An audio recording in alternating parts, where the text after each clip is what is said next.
Welcome to a journey through the shadows of human consciousness. These are thoughts we often push away, uncomfortable truths we rarely discuss. They exist in the quiet moments between our busy lives, when our minds wander to places we'd rather not go. This exploration is not meant to depress, but to acknowledge the full spectrum of human experience.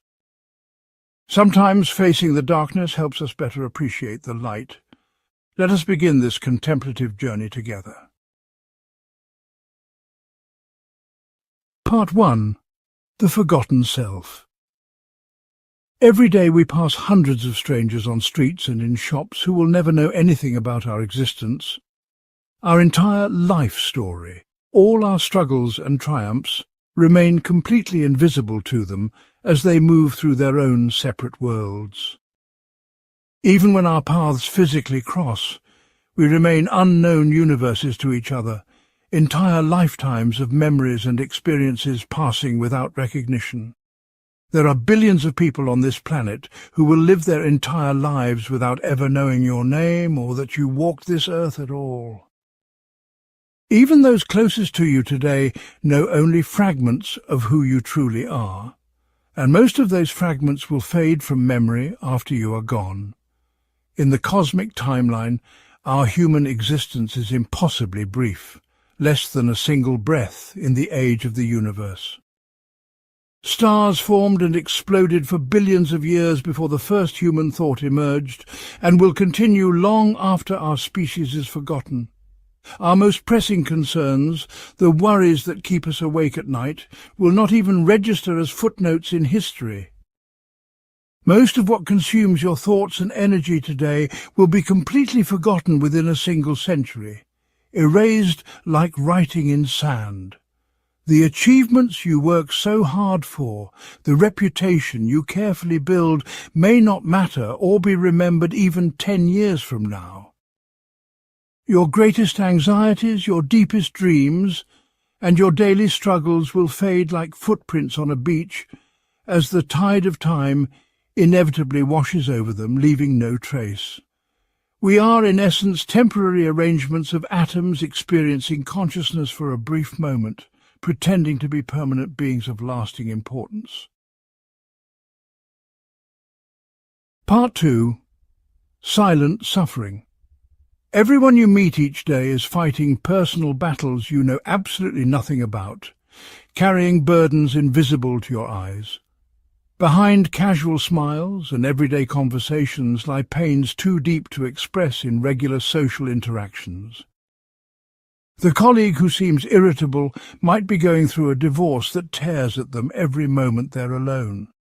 The cheerful barista might return home to care for a parent with dementia, exhausted beyond words. Many people endure their greatest life struggles completely alone, never telling another soul about their burden because they see no point in sharing what cannot be fixed. They carry these weights silently through their days, fearing judgment or believing no one would truly understand their situation. Some adults carry childhood wounds that have shaped their entire personality and life choices without ever speaking of them to anyone, not even therapists or partners. These early experiences created patterns that determine how they love, work, and connect with others throughout their entire lives. The person who seems most put together in your social circle might be falling apart inside when they return home to empty rooms or difficult relationships. Their carefully constructed exterior hides a reality they cannot share without breaking the social contract of pleasant interaction. We all build and maintain careful masks to hide our deepest vulnerabilities, showing different faces to different people throughout our days. These masks become so familiar over time that we sometimes forget what lies beneath them, losing touch with our authentic selves. When someone suddenly changes their behavior or disappears from social life, we often never learn the true reason why their light dimmed. Their story remains untold, their pain unwitnessed by others who might have helped if only they had known. Part 3. Lost Connections. Our technology connects us more than ever before, yet many people feel profoundly alone while surrounded by digital crowds. We scroll through carefully curated highlights of others' lives while sitting alone in dark rooms, comparing our messy reality to their edited fiction. The constant stream of idealized images creates a standard no actual life can meet, leaving us feeling inadequate in comparison. Many modern friendships exist primarily through text messages and social media interactions, lacking the depth that comes with physical presence and shared experiences. These relationships feel real in many ways, but miss the subtle non-verbal cues, the shared silence and physical comfort that build true intimacy between people. The convenience of digital connection has made it easier to avoid the vulnerability of being truly present with others. Some people go days or weeks without experiencing meaningful human touch, a basic need for psychological health that was once taken for granted. This absence creates a hunger that cannot be satisfied by any number of likes, comments or video calls, no matter how frequent. As we age beyond school and early adulthood, making new deep connections becomes increasingly difficult and rare as routines and responsibilities fill our days. The spontaneous friendships of youth give way to scheduled meetings and professional networks that serve specific purposes rather than nourishing our souls. Many elderly people speak to almost no one for days at a time, their social circles shrinking with each passing year as peers move away or pass on. Their lifetime of knowledge and experiences become trapped within them, unshared with a world that has moved on without them. Part 4. Time's Shadow. Each birthday celebration marks not just a year gained in experience, but also a year lost from our limited supply of time on Earth. The candles remind us that our time is steadily burning away with each passing moment, never to be recovered or relived. We often speak of spending time as though we had endless amounts in our account, not realizing the balance diminishes with every sunrise. We often realize the true value of time only after we have already spent it carelessly on things that brought no lasting meaning or joy.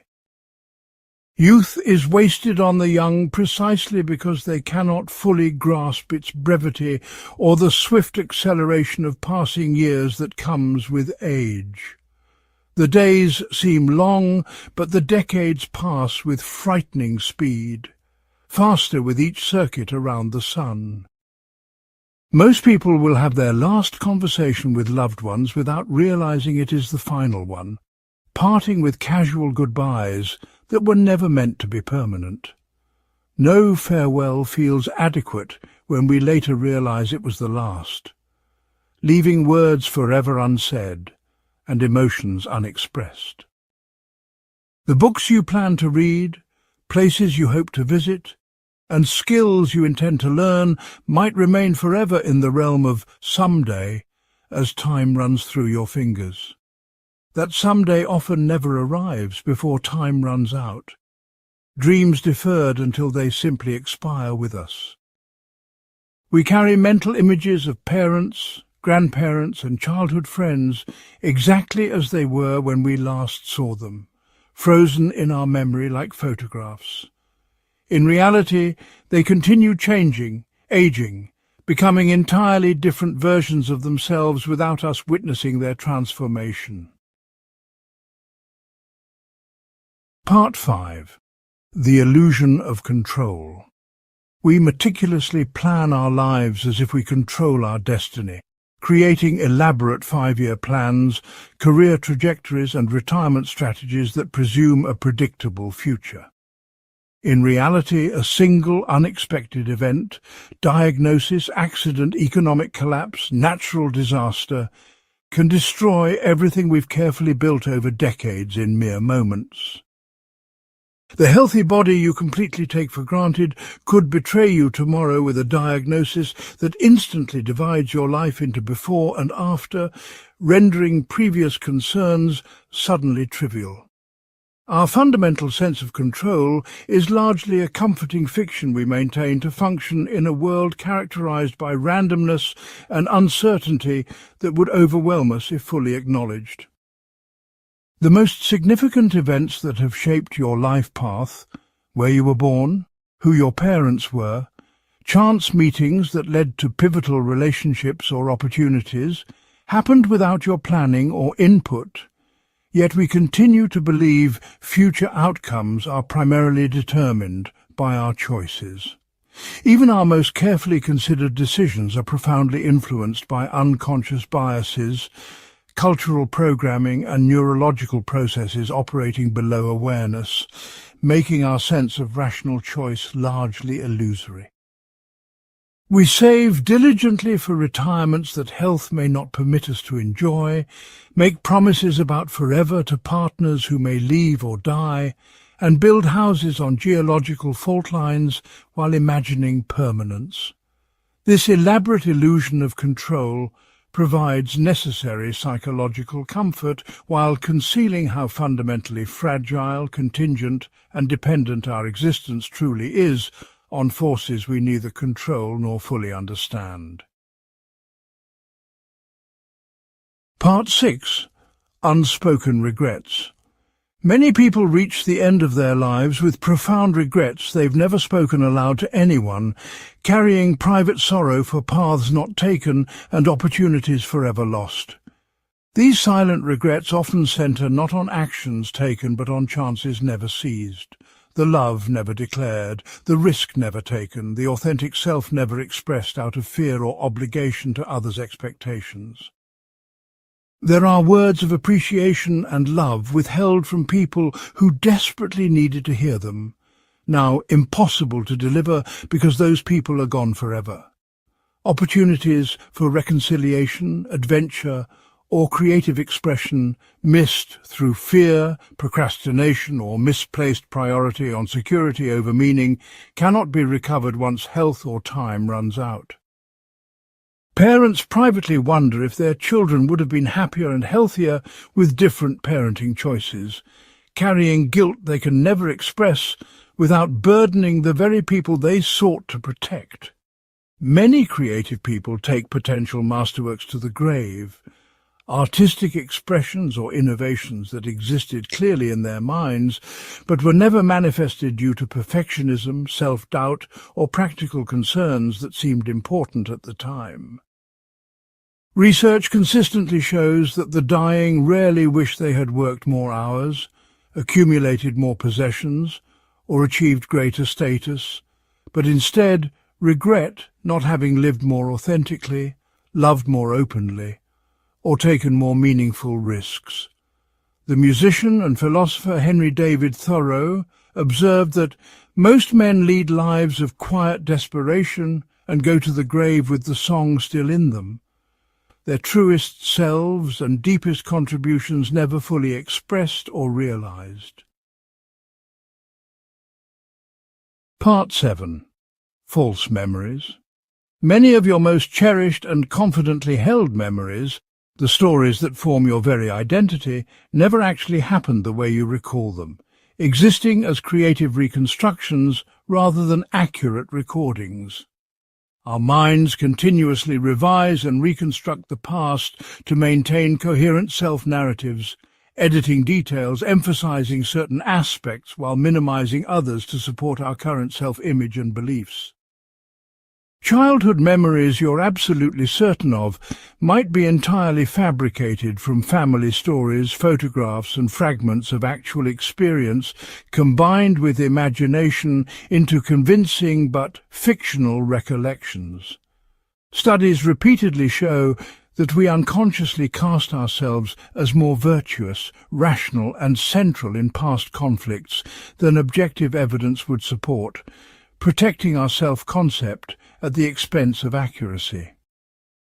Each time you recall an important memory, you're not accessing the original experience, but your last remembering of it, neurologically rewriting the memory with each retrieval and making it increasingly distant from what actually occurred.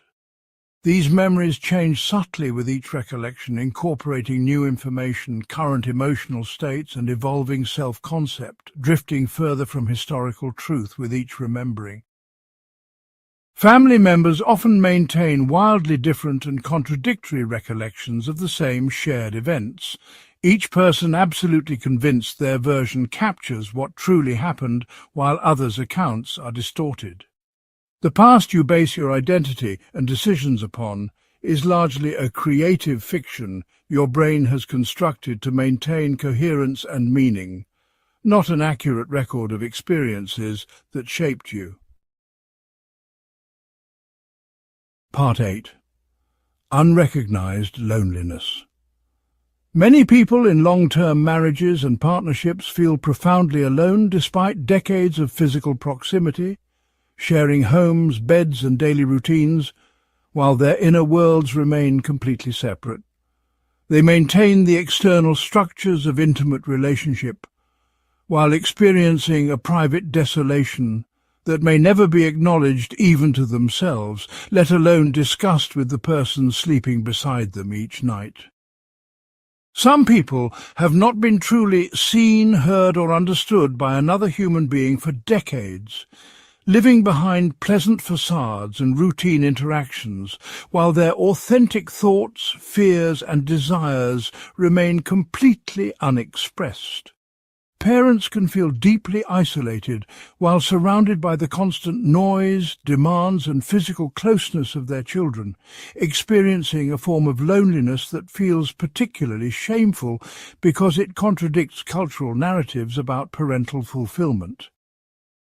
The loneliest place can be in a crowded room where everyone else seems connected and engaged, while you experience yourself as fundamentally separate, creating the painful contrast of physical togetherness with emotional isolation. Some highly social people maintain impressive networks and active social calendars while having no one they could call at 3 a.m. during a crisis who would actually answer and come to their aid without hesitation or resentment. Many individuals gradually realize they've spent years or decades performing a carefully constructed version of themselves rather than being authentic, creating the secondary loneliness of being liked and approved of for someone they know is not their true self.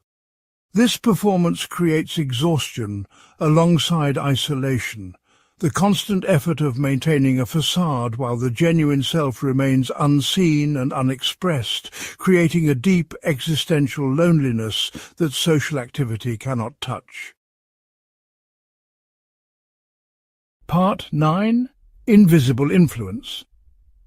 Your most deeply held beliefs, values and sense of identity were largely determined before you were intellectually equipped to evaluate them, installed during childhood by accident of birth rather than conscious choice.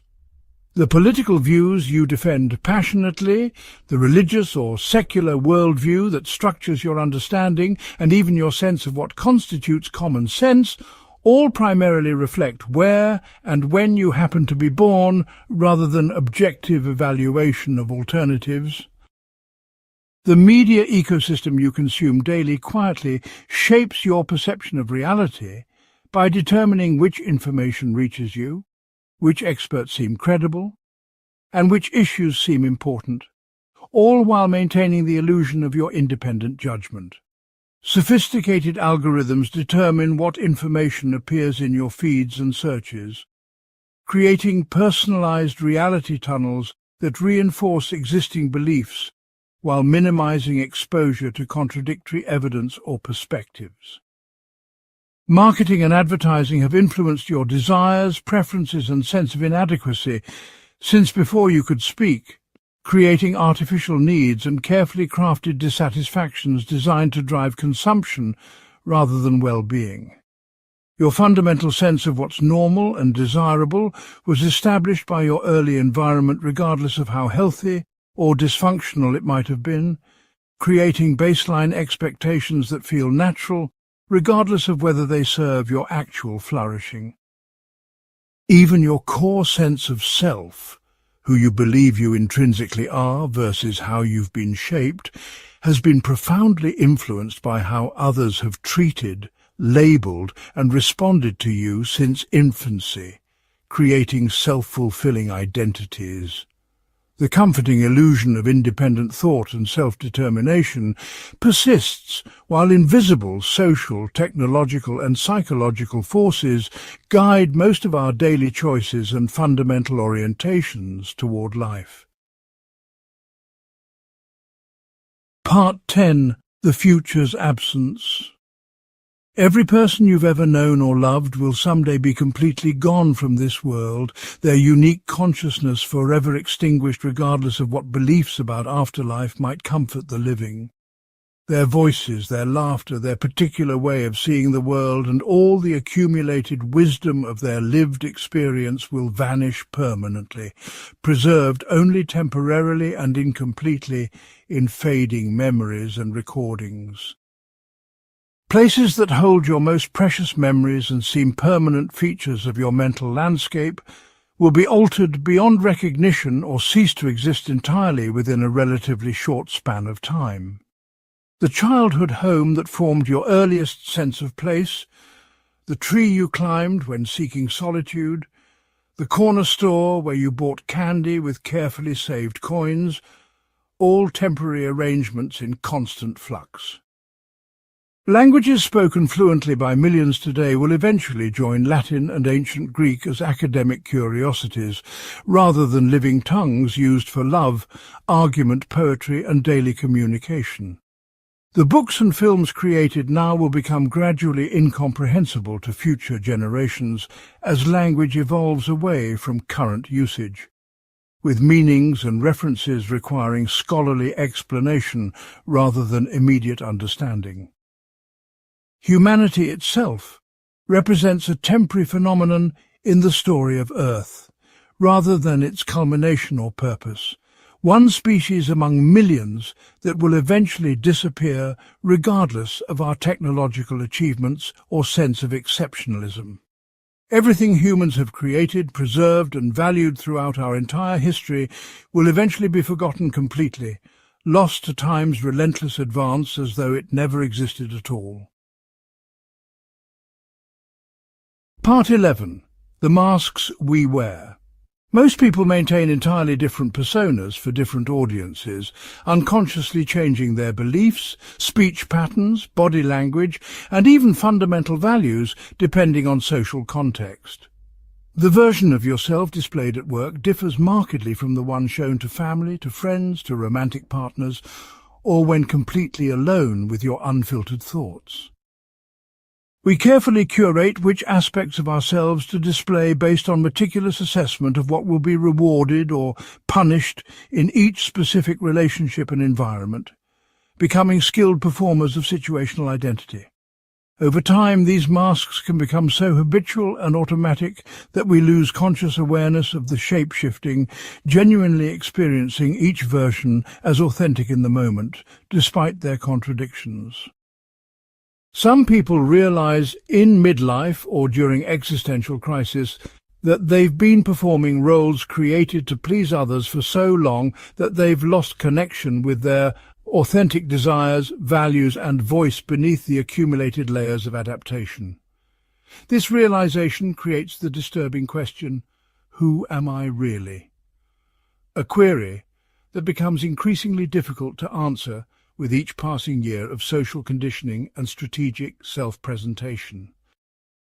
Many people carry the deep and often unacknowledged fear that if they showed their complete, unfiltered self, including their darkest thoughts, unconventional desires or genuine opinions, they would be rejected by everyone whose acceptance and love they value.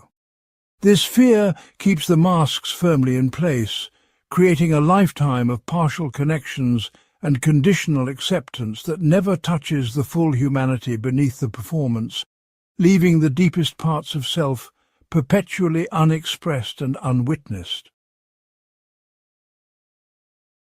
Part 12. Unacknowledged Grief.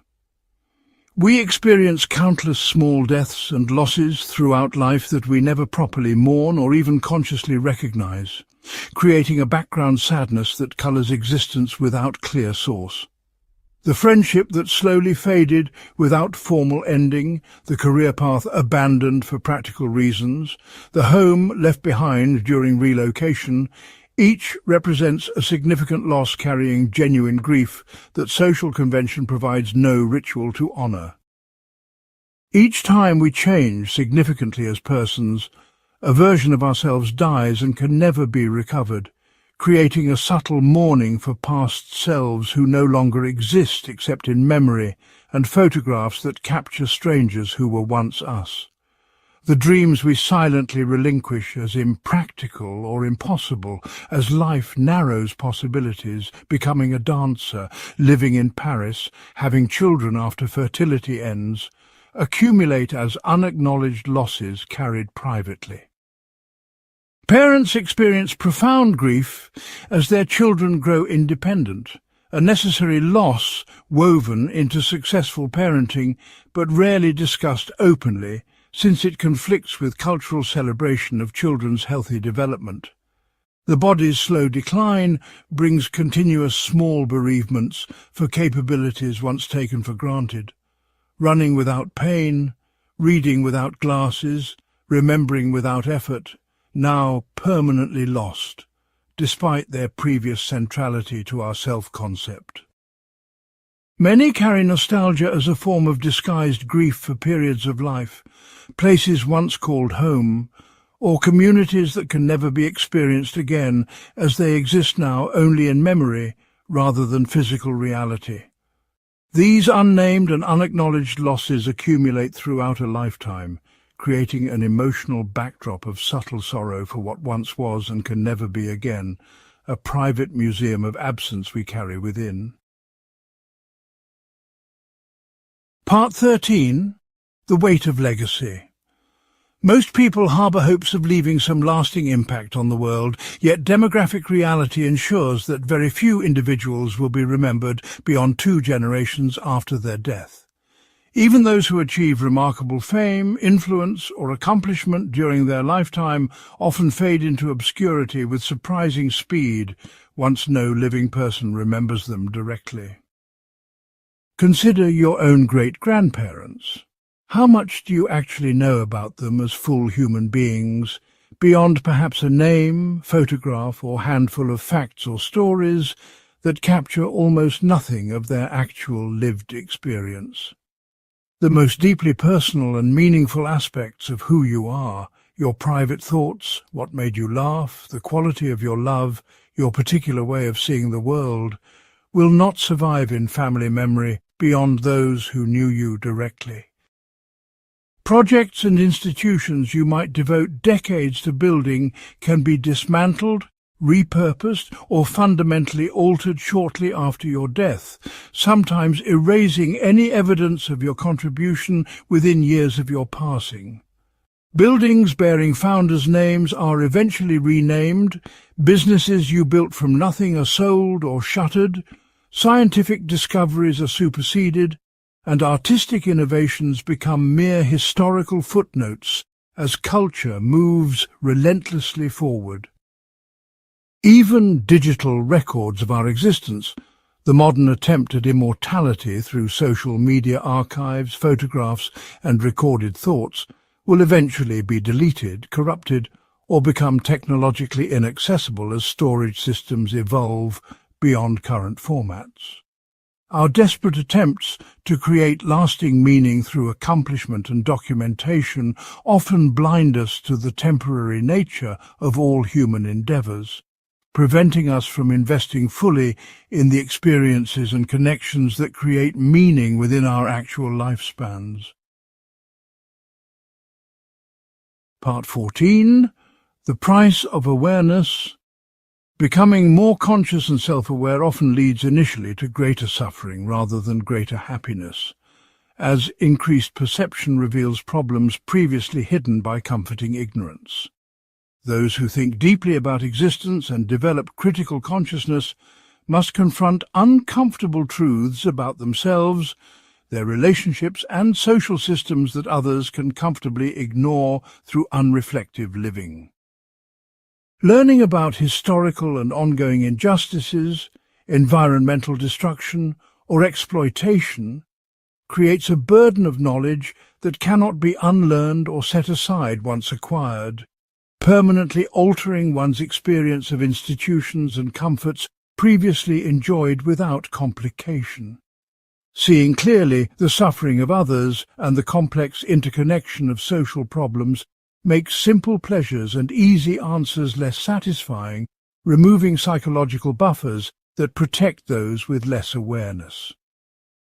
The more you understand about history, psychology and systems of power, the more you recognize patterns of harm that continue unchecked and your own inevitable participation in structures you may ethically oppose but cannot fully escape. Psychological research consistently shows that certain forms of ignorance correlate with higher self-reported happiness, while broader awareness of systemic problems correlates with increased distress, creating a perverse incentive against developing greater consciousness. Some knowledge, once gained, permanently alters how you see yourself and others, rarely for the more comfortable, as understanding the depth of unconscious bias, climate crisis, or intergenerational trauma cannot be selectively forgotten when inconvenient. The examined life may indeed be worth living, as Socrates suggested, but it rarely provides the comfort of unquestioned assumptions and simple narratives available to those who never peek behind society's curtains or their own psychological defences. Part 15. False foundations. Many of the foundational stories that give our lives structure and meaning are simplified fictions we collectively agree to treat as truth, constructing reality on foundations that would collapse under genuine scrutiny. National histories systematically emphasize moments of glory, progress, and moral clarity, while minimizing or completely omitting atrocities, exploitation, and contradictions that complicate patriotic narratives. Family narratives preserve comforting myths about ancestors' character, achievements, and relationships, while strategically burying uncomfortable truths about abuse, addiction, mental illness, or moral failings that contradict preferred identity stories. Religious certainties provide existential comfort precisely because they address ultimate questions that cannot be definitively proven or disproven, requiring faith that transcends evidence while providing community and meaning in exchange for suspended disbelief. Each generation's conviction that they live in uniquely important times represents a psychological constant throughout human history, with virtually every era believing itself to be experiencing unprecedented crisis or transformation rather than recognizing historical patterns. The modern belief in continuous progress, technological salvation, and humanity's special destiny ignores the cyclical nature of civilizations and the historical evidence that complex societies regularly collapse from a combination of environmental limits and internal contradictions. We base major life decisions, career paths, relationship commitments, financial investments, political allegiances, on cultural scripts that promise fulfillment and security, but often fail to deliver either in practice, leaving disillusionment in place of expected satisfaction. These foundational narratives, personal, familial, cultural, and existential, would crumble under rigorous examination, so we rarely examine them, instead treating necessary fictions as self-evident truths to avoid the vertigo of confronting contingency. Part 16. The Fragility of Society. The comfortable civilization we inhabit is far more fragile than we like to admit or consider. A few weeks without electricity would collapse most modern cities into chaos and suffering. Most people are 3 missed meals away from considering actions they currently find unthinkable. The supply chains that keep us fed, warm, and medicated depend on complex systems vulnerable to disruption. Historical examples show how quickly social order can dissolve when basic needs go unmet for even short periods. The veneer of civilization is thinner than we imagine, particularly in times of resource scarcity. Most people's moral certainties have never been tested under true duress or survival conditions. The comfortable assumption that it couldn't happen here has preceded countless societal collapses throughout history. Part 17. Unknown Influences. Your personality preferences and behaviors are shaped by factors you'll never be aware of or understand. Genetic predispositions, microbiome composition, and hormone levels silently guide your decisions daily. Early childhood experiences you cannot remember have programmed your responses to stress, conflict, and intimacy. Environmental factors from air quality to background noise levels affect your cognitive abilities without your awareness. Your brain makes most decisions before your conscious mind becomes involved, then creates rational explanations afterward. The illusion of conscious choice remains comfortable, while unconscious processes actually drive most behavior.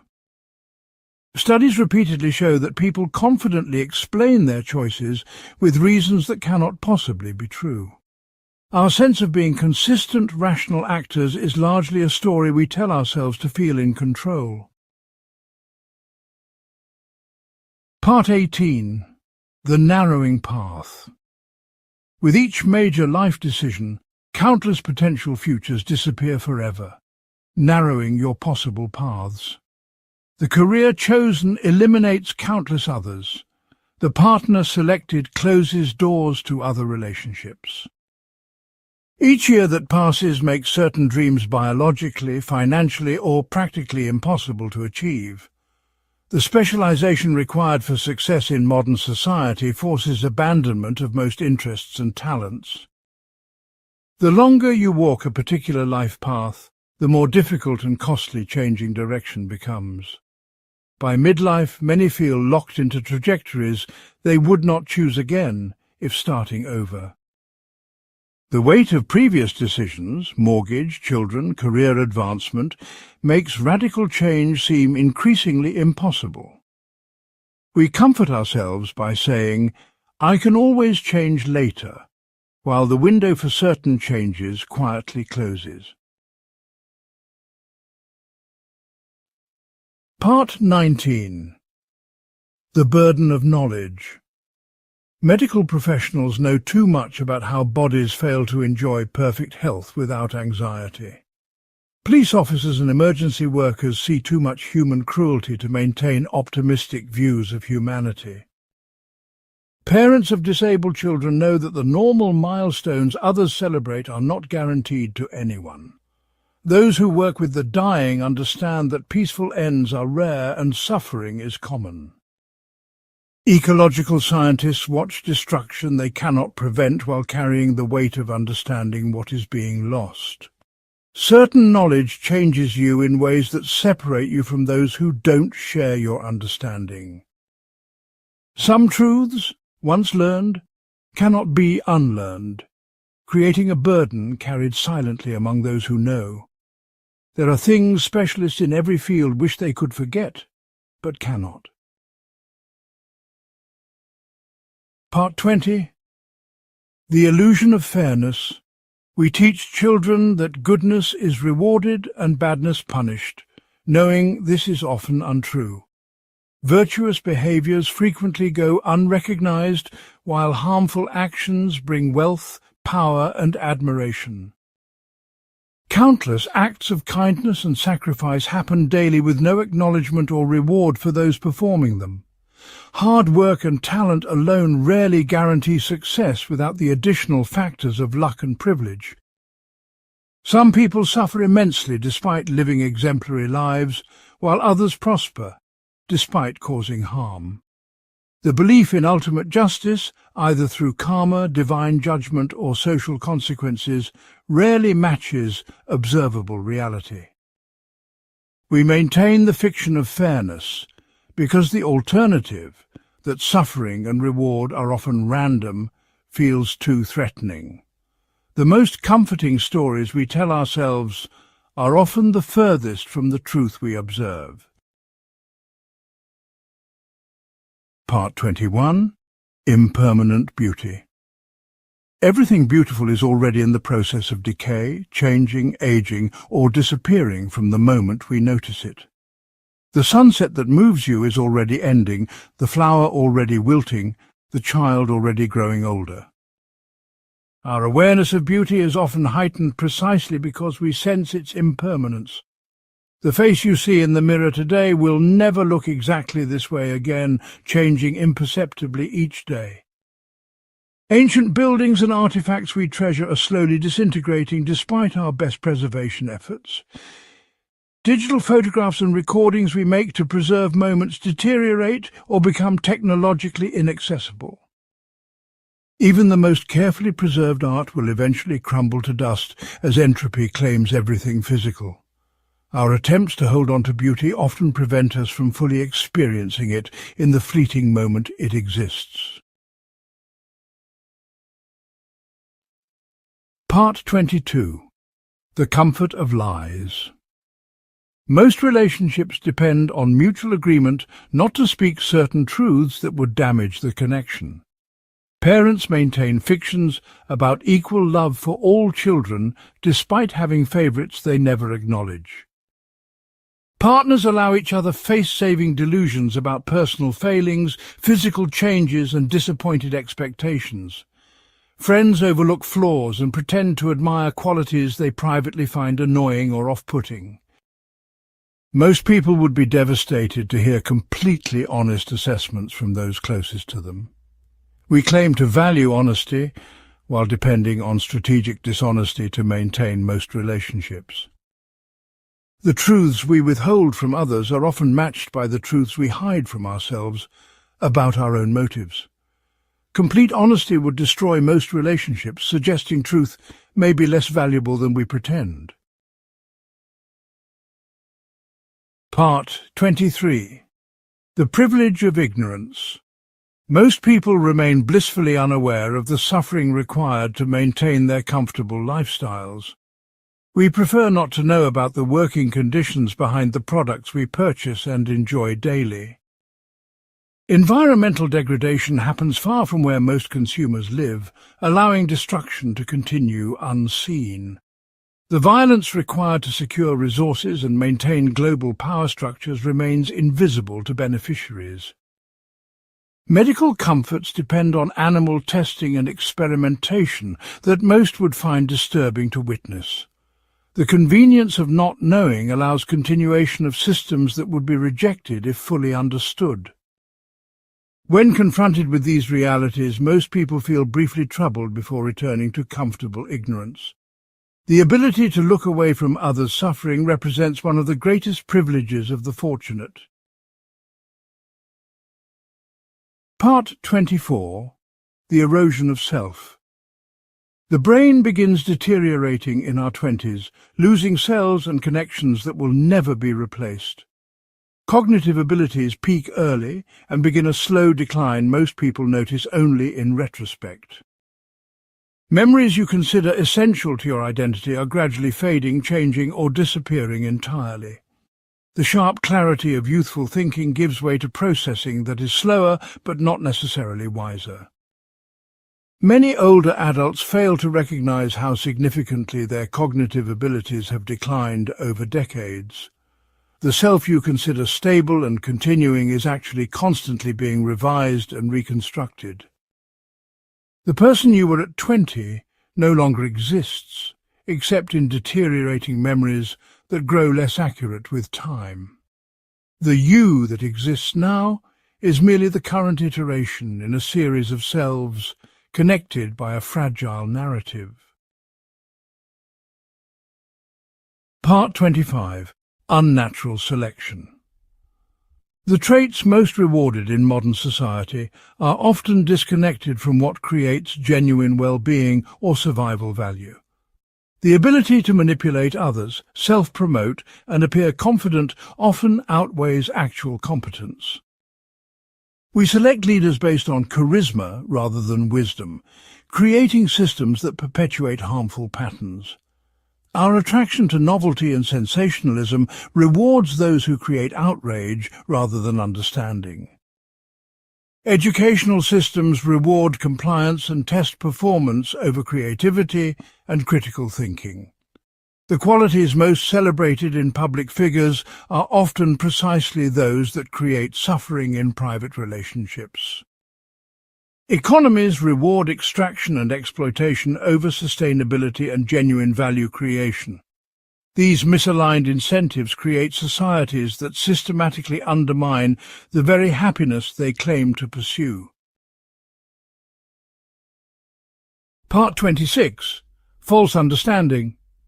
Most explanations we accept for complex phenomena represent dramatic oversimplifications that create an illusion of comprehension, while fundamentally misrepresenting how systems actually function.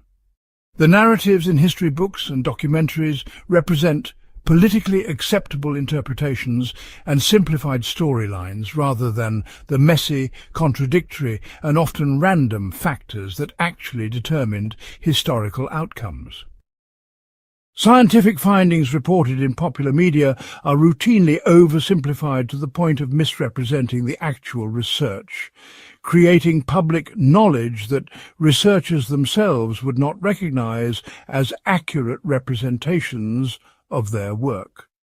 Political and economic systems involve such complex feedback loops, emergent properties, and interdependencies that no single person, including supposed experts, can truly comprehend them, despite confident predictions and explanations that suggest otherwise. The human brain evolved primarily to create satisfying narratives and identify agency rather than to perceive reality accurately, prioritizing coherent stories over messy truth when the two conflict. We habitually mistake our mental models of reality for reality itself, forgetting they are merely approximations and heuristics rather than direct perception of how things actually work. The subjective sense of understanding complex topics often arrives precisely when we've oversimplified them enough to feel intellectually comfortable, mistaking the relief of cognitive closure for genuine comprehension.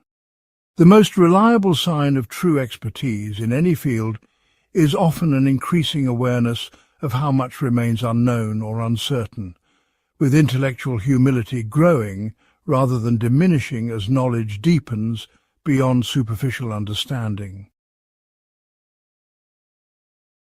Part 27. The constraints of language. The most profound human experiences consistently lie beyond the capacity of language to express them, creating an unbridgeable gap between lived experience and our ability to communicate it to others. Words create a comforting illusion of shared understanding, while actual experiences remain fundamentally private and incommunicable, approximated through metaphor and description, but never fully conveyed regardless of eloquence. The limits of your vocabulary literally constrain what thoughts you can formulate clearly and share with others, creating boundaries to consciousness itself determined by linguistic tools available in languages you happen to speak. Different languages enable fundamentally different perceptions and cognitions of reality through their grammatical structures, available distinctions, and conceptual frameworks, creating worldviews that cannot be perfectly translated between linguistic systems. The most important truths in human experience about love, consciousness, suffering, meaning, or beauty are precisely those that words most dramatically fail to capture adequately, creating a painful gap between understanding and expression.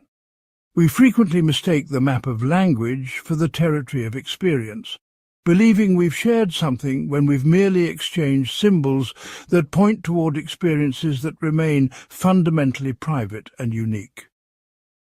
Two people can use identical words while meaning entirely different things based on their unique experiential references, creating an illusion of connection while actually talking past each other despite apparent agreement.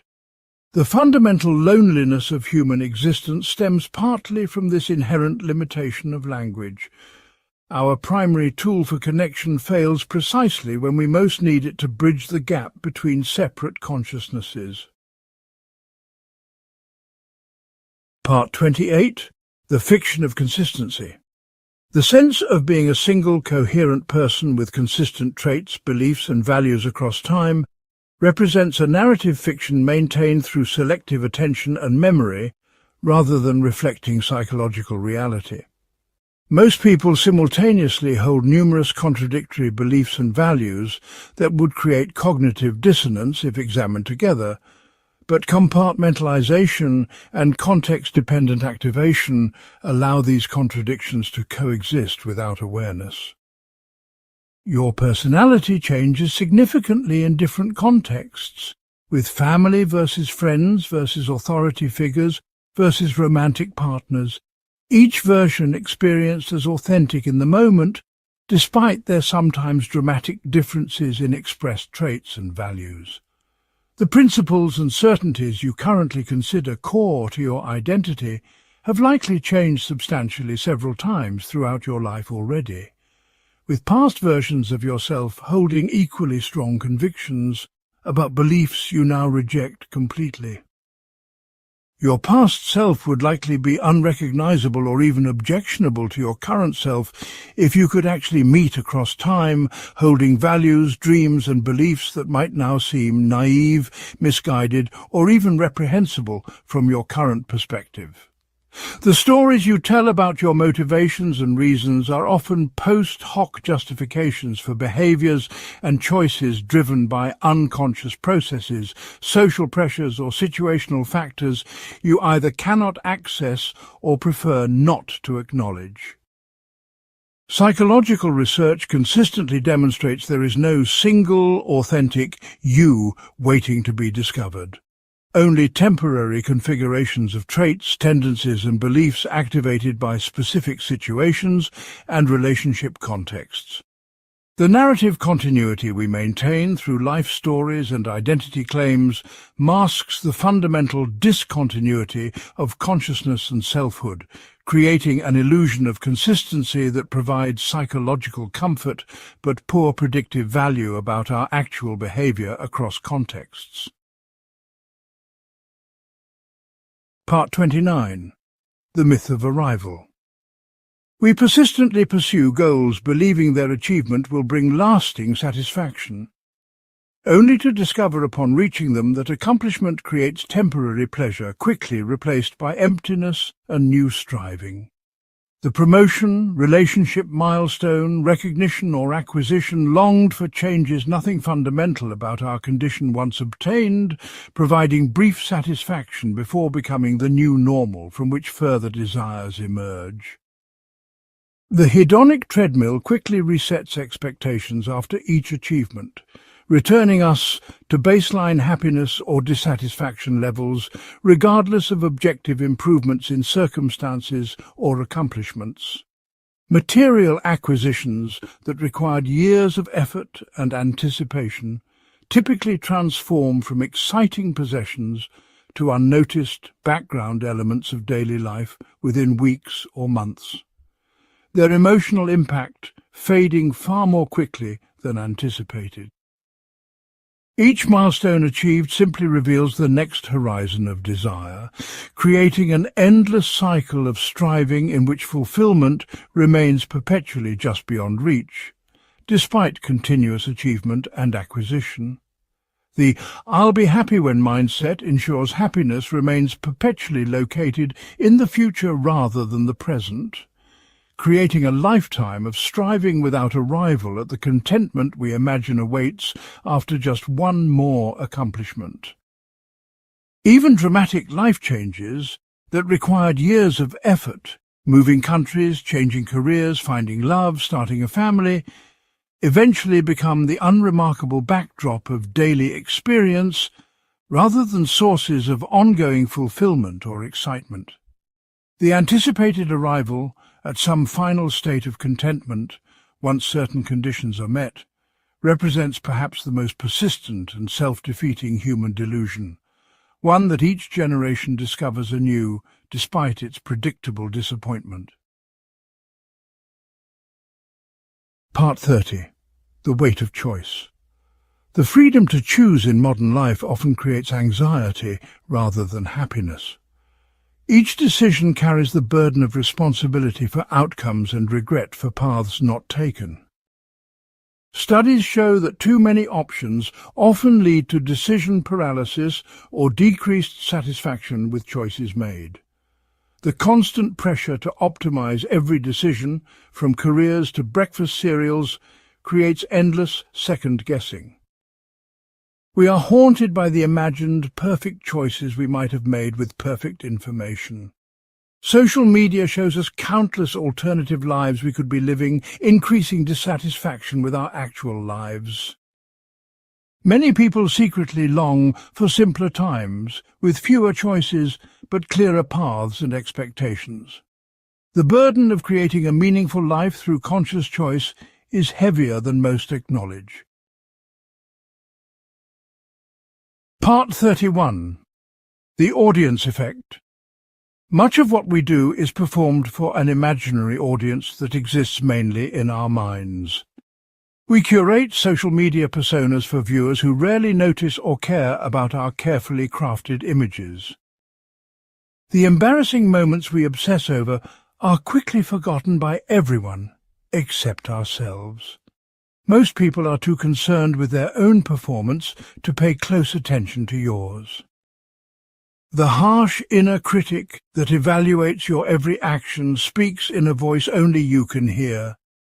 We imagine others judging us far more harshly and frequently than they actually do. Hours spent perfecting details often go completely unnoticed by the very people meant to appreciate them.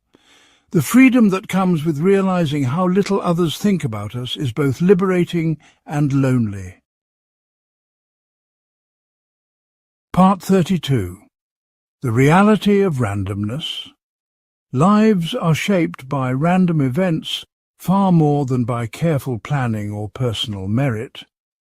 Being born in a particular time, place and family determines more of your outcome than your choices ever will.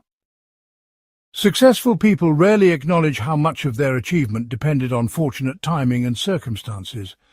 A single random encounter, accident or opportunity often changes life trajectories completely. Identical efforts produce wildly different results based on factors entirely outside individual control. The comforting belief in meritocracy persists despite overwhelming evidence that luck plays the dominant role. Our need to believe in causality and justice makes accepting the role of randomness deeply uncomfortable. The randomness of suffering and reward undermines most conventional moral frameworks and life philosophies. Part 33. The limitations of empathy. True empathy, across significant differences in experience, may be impossible rather than merely difficult. We can never truly know what it is like to be another person, despite our best efforts at understanding. Our attempts to imagine others' experiences are limited by our own perceptual and conceptual frameworks. The claim to understand another's suffering can sometimes minimize rather than honor their unique experience. Empathy tends to flow more easily toward those who resemble us, creating systematic blind spots. The mind's natural tendency is to project its own experiences rather than truly perceive others' realities. Our capacity for empathy is further limited by attention spans and emotional bandwidth. The ideal of universal empathy may be noble but remains fundamentally unachievable given human limitations. Part 34. The self-deception of memory. Your most confident memories are often the least reliable, particularly those with strong emotional content. Studies repeatedly show that eyewitness testimony, though given with certainty, is frequently wrong in critical details. The stories you tell about your past are continuously edited to maintain your current self-image. Memories of trauma are particularly subject to distortion, fragmentation, or complete repression. We remember our own virtuous actions and others' flaws, while forgetting evidence that contradicts these narratives. The certainty with which a memory is held has almost no correlation with its accuracy. Even flashbulb memories of significant events show substantial inaccuracies when checked against records. The self constructed from these unreliable memories stands on a foundation of creative fiction rather than fact. Part 35. The opacity of others. We never truly know the people closest to us, despite years or decades of intimate connection. Even long-term partners keep thoughts, feelings, fantasies and regrets hidden from each other. Children conceal significant aspects of their lives from parents who believe they know them completely. Friends present carefully edited versions of themselves, revealing different facets to different people. The internal experiences of others remain fundamentally inaccessible, regardless of their attempts to describe them. Most people maintain private thoughts they will never share with anyone, taking them to the grave. The person you think you know best might be the one who has most successfully hidden their true self from you. Complete transparency would likely make most relationships impossible rather than more authentic. Part 36. The persistence of suffering.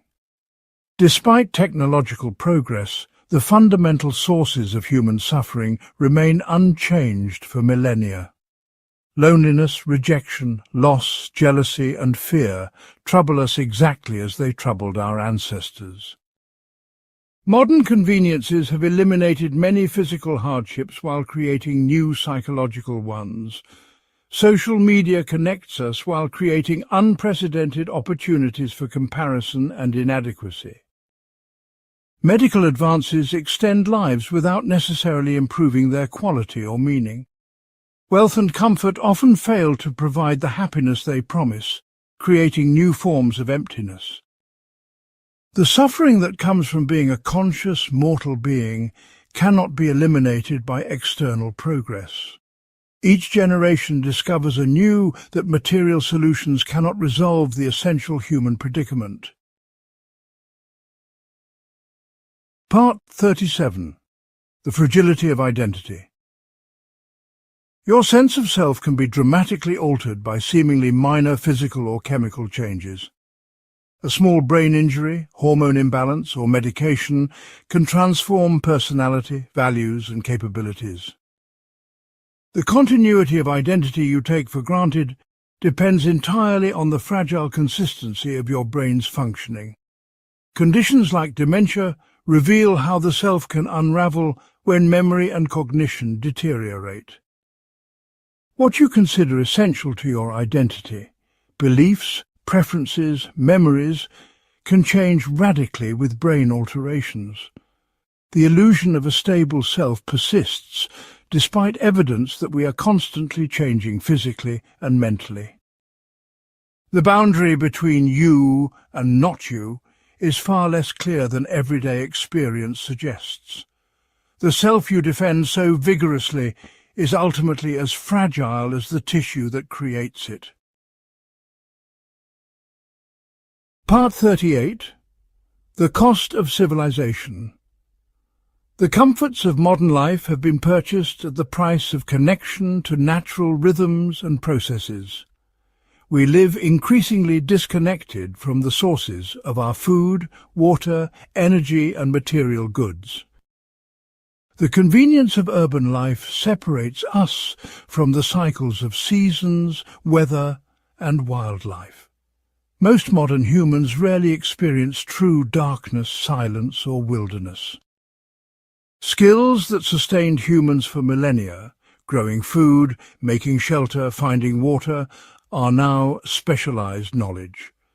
The autonomy and resilience that characterized human communities has been traded for efficiency and convenience. Few people could survive if the complex systems supporting modern life were to suddenly disappear. Our dependence on these systems creates a vulnerability unknown to our more self-sufficient ancestors. Part 39. The inevitability of loss. To love anything or anyone is to guarantee eventual loss and grief. Every meaningful connection we form will end through death, change, or separation. The deeper the love, the more profound the pain when it is broken by loss. Parents who deeply love their children must eventually watch them suffer in ways they cannot prevent. The places that formed us change or disappear, becoming accessible only through increasingly unreliable memory. Objects imbued with emotional significance break, wear out, or are lost, taking pieces of our history with them. The capacity to love despite knowing it ends in loss may be the greatest human courage. Our attempts to protect ourselves from this inevitable pain often prevent us from fully living. Part 40. The limitations of justice. True justice may be impossible to achieve in a world of limited information and perspective. Legal systems can at best approximate justice through standardized procedures, not deliver it perfectly. Most harms people suffer will never be acknowledged, compensated, or balanced by any form of justice. The deepest wounds often come from actions that break no law but violate trust or relationship. Systemic injustices persist partly because they benefit those with power to address them. The people who suffer most from injustice typically have the least power to remedy it. Justice delayed is indeed justice denied, yet most justice processes extend suffering through their length. The ideal of perfect justice remains perpetually beyond human reach, despite its central place in our moral imagination. Part 41. The comfort of objects. Many people form deeper attachments to possessions than to people in their lives. Objects provide predictable comfort without the demands, disappointments, or betrayals of human relationships.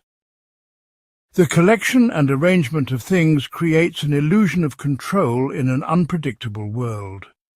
Possessions can become physical anchors for memories and identity when relationships prove unstable. The pursuit of perfect objects, homes, cars, technologies, often substitutes for addressing emotional emptiness. Our culture encourages treating material goods as solutions to non-material problems. The temporary pleasure of acquisition fades quickly, creating a cycle of perpetual wanting. Many people approach death surrounded by carefully curated possessions that meant everything to them and nothing to their heirs. Part 42. The myth of closure. The clean emotional resolution we call closure rarely arrives in the way we expect. Some wounds heal partially but continue to ache when the weather changes, literally or metaphorically. Traumatic experiences are integrated rather than resolved, becoming part of our ongoing story. The expectation of neat closure can prevent acceptance of messy, incomplete healing processes. Relationships often end without clear explanation, leaving questions that will never be answered. The rituals we create to mark endings provide structure, but not the emotional completion we seek. Some betrayals and losses will trouble us until our dying day, resistant to every attempt at resolution. The most profound grief doesn't end, but transforms, becoming a different shape of absence over time. Part 43. The poverty of attention. Our capacity for sustained attention diminishes as demands for it multiply exponentially. The ability to sit with a single thought, book, or conversation without distraction becomes increasingly rare. Digital technologies systematically harvest attention, the scarcest and most valuable human resource. The constant switching between tasks and stimuli erodes the deep processing needed for wisdom and insight. Children developing now may never experience the quality of attention their grandparents took for granted. The loss of contemplative space changes not just what we think about, but how we are capable of thinking. Brief, fragmented attention creates brief, fragmented understanding of complex issues and people. The capacity for sustained attention may become the defining divide between different types of minds and abilities. Part 44. The Unowned Shadow. Each person carries disowned aspects of themselves that they project onto others rather than recognize. The qualities we most despise in others often reflect what we cannot accept in ourselves. The righteous certainty with which we condemn others' failings often masks our own similar tendencies. Our harshest judgments reveal more about our fears than about those we judge. The energy devoted to identifying others' flaws often serves to distract from painful self-awareness. Entire political and social movements can function as collective projection of unacknowledged shadows. True self-knowledge requires facing precisely those qualities we most want to disown or deny. The shadow grows more powerful and problematic the more completely it remains unconscious. Part 45. The Loneliness of Leadership. Those in positions of responsibility often experience profound isolation they cannot share with others. Leaders must make decisions affecting many lives while bearing the weight of uncertainty alone. The person everyone turns to for guidance often has no one to turn to for their own support. Parents, executives and community leaders alike carry burdens they cannot fully explain to those who depend on them. The appearance of confidence must be maintained even when doubt or fear is overwhelming internally. Those who follow rarely understand the cost of leadership on those who bear its responsibilities. The higher one rises in any hierarchy, the fewer true peers remain with whom experiences can be honestly shared. The loneliness of leadership represents a cost rarely acknowledged in discussions of power and authority. Part 46. The Illusion of Understanding. We navigate a world far more complex than our minds evolved to comprehend. The patterns and causes we perceive are often simplifications our brains create to manage overwhelming complexity. Most explanations for why things happen represent post hoc narratives rather than accurate causal models. The feeling of understanding often comes precisely when we've oversimplified enough to feel comfortable. Even experts in narrow fields can rarely predict outcomes in complex systems with reliable accuracy. Our conviction that we understand tends to increase with distance from actual knowledge of a subject. The maps we use to navigate reality, mental models, theories, beliefs, are always dramatic simplifications. True wisdom may lie in embracing the limitations of human understanding rather than denying them.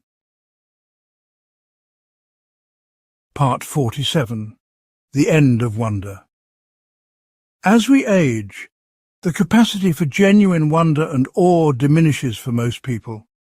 The fresh perception that makes childhood magical gradually fades into habitual seeing and categorizing. Knowledge and explanation, while valuable, often replace the direct experience of mystery and wonder. The world becomes increasingly familiar, mapped and expected, rather than surprising and marvelous. Professional expertise can narrow perception to focus only on what is relevant to known frameworks. The beginner's mind, open to possibility and amazement, becomes increasingly difficult to access. Many adults experience wonder only during rare moments of disruption to normal perception. The loss of wonder represents an unacknowledged grief in the transition from childhood to adulthood. Part 48. The Unequal Distribution of Time.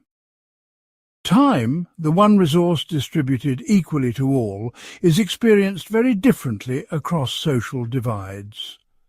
The poor spend more time waiting for transportation, in government offices, in medical settings than the wealthy. Some must trade most of their waking hours for basic survival, while others have freedom to allocate time. The stress of poverty, discrimination and insecurity accelerates physical aging and shortens actual lifespan. Leisure, rest and contemplation remain luxury goods inaccessible to many despite technological advances. The ability to control one's time represents perhaps the most significant yet overlooked form of privilege. Modern life has created time poverty alongside material abundance for many in developed economies. The promise that technology would create more leisure time has proved false for most working people. Part 49. The Persistence of Childhood. The wounded or neglected child you once were continues to influence your adult decisions and reactions. Emotional patterns established before age 7 often determine relationship choices throughout life.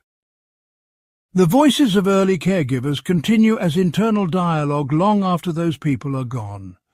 Unconscious recreation of familiar childhood dynamics drives choices that appear irrational on the surface. The need for validation or security not received in childhood can motivate entire career paths or life choices.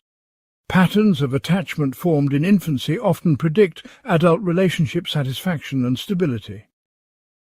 Even those who consciously reject their upbringing often find themselves unconsciously repeating its patterns. The child you were and the adult you are exist simultaneously, influencing each other across time. Part 50. The Limits of Healing.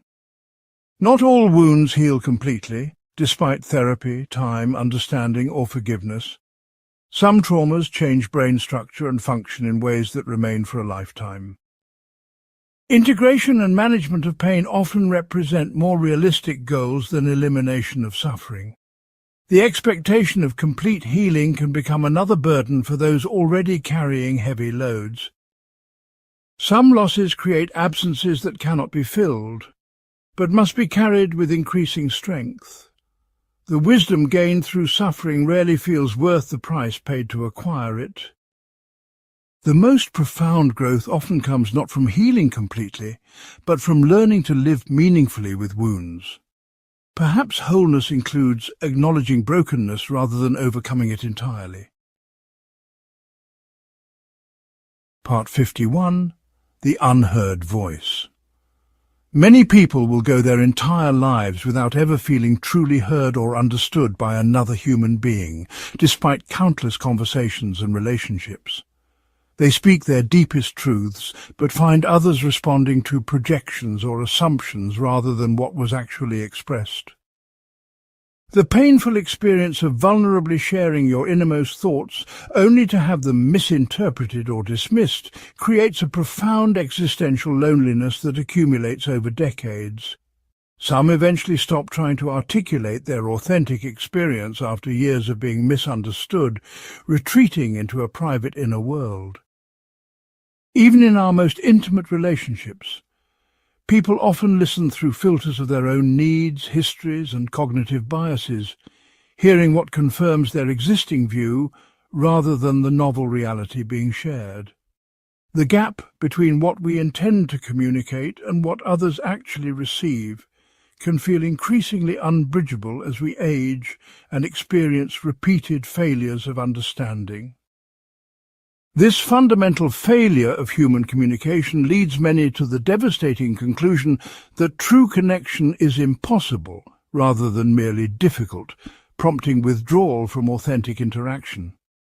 The primal need to be witnessed and truly understood remains painfully unmet, even among those surrounded by family, friends and colleagues who sincerely believe they know and understand them. Part 52. The Burden of Knowledge. The more conscious you become of the suffering and injustice in the world, the heavier the weight you must carry through everyday life while others walk unburdened. Knowledge about climate change, systemic discrimination, political corruption, and humanitarian crises cannot be compartmentalized once truly comprehended. Those most sensitive to the pain of others often find themselves overwhelmed by seemingly simple activities like shopping, where they see the hidden costs of each product in human exploitation and environmental damage. Awareness of complex systemic problems frequently leads to feelings of helplessness and despair rather than empowerment, as the scale of issues dwarfs individual capacity for meaningful action. Learning about the true history of colonization, genocide, slavery, and ongoing oppression permanently alters how one perceives current institutions, wealth distributions, and power structures that others take for granted. The blissful comfort of ignorance becomes forever impossible once certain thresholds of knowledge have been crossed, closing the door to simple enjoyments and uncomplicated patriotism. This heightened awareness inevitably separates you from family, friends, and colleagues who maintain comfortable illusions about meritocracy, progress, and justice, creating another form of profound isolation. The fundamental question becomes not whether to carry this knowledge, but how to bear its weight without being crushed by it or becoming numb to the very suffering that awakened your conscience. Part 53. The futility of advice. Most advice given reflects the giver's personal regrets, unprocessed pain, and limited life experience rather than an accurate assessment of the receiver's actual situation, personality, or needs. People confidently prescribe one-size-fits-all solutions based on anecdotal evidence and limited understanding of others' complex circumstances, cultural backgrounds, and available resources. The specific context, personality traits, privilege, timing, and support systems that made a solution work for one person are rarely transferable to another's situation, rendering most advice practically useless. Well-meaning guidance often serves primarily to make the giver feel wise, helpful, and in control, rather than to actually address the nuanced challenges facing the person supposedly being helped. The most valuable insights typically come through direct personal experience, trial and error, and natural consequences, rather than through others' instructions, warnings, or second-hand wisdom. Each person must ultimately discover their own truths through lived experience and reflection, regardless of how much guidance they receive or how accurate that guidance might actually be. The painful irony is that by the time we truly understand something important about life, those who might benefit from our knowledge are usually unwilling or unable to truly hear it, continuing the cycle of each generation repeating similar mistakes. This creates a tragic situation where human wisdom accumulates individually but transfers between people and generations with tremendous inefficiency and loss, forcing the same painful lessons to be relearned repeatedly. Part 54. The illusion of specialness. Despite our deep conviction of personal uniqueness, most of our thoughts, feelings, desires, and life trajectories follow predictable patterns shared by millions of others. The belief that our suffering, love, creativity, or insight is somehow exceptional provides comfort while blinding us to our profound commonality with others. Parents gaze at their newborns, believing them exceptional and destined for greatness, when statistically most children will live ordinary lives facing the same challenges as countless others. Our most private thoughts and secret desires, which we believe make us unique or perhaps deviant, are experienced by millions of others who similarly keep them hidden. The personal narratives we construct to explain our life choices often disguise how our decisions are shaped by cultural scripts, economic forces, and biological imperatives beyond our awareness. The modern emphasis on individual specialness creates unrealistic expectations that leave many feeling they have failed when they live ordinary lives. Even those who achieve recognition in their field are quickly replaced and forgotten, their supposedly unique contribution absorbed into collective knowledge or fashion. The painful truth is that the universe continues essentially unchanged by the absence of even the most accomplished human beings, a fact our ego defenses work tirelessly to help us avoid confronting. Part 55. The Myth of Deserving. The deeply held belief that we somehow deserve either our fortune or misfortune is perhaps the most persistent and dangerous illusion in human thinking. Children born into poverty, abuse, or war zones have done nothing to deserve their suffering, yet must endure it while others experience safety and abundance. Those born to wealth, stable families, and peaceful nations enjoy advantages they did nothing to earn, yet often believe their subsequent success stems solely from personal merit and effort. The cancer patient did nothing to deserve their illness, nor did the healthy person earn their good health through virtue or correct living, despite our desperate attempts to identify causes.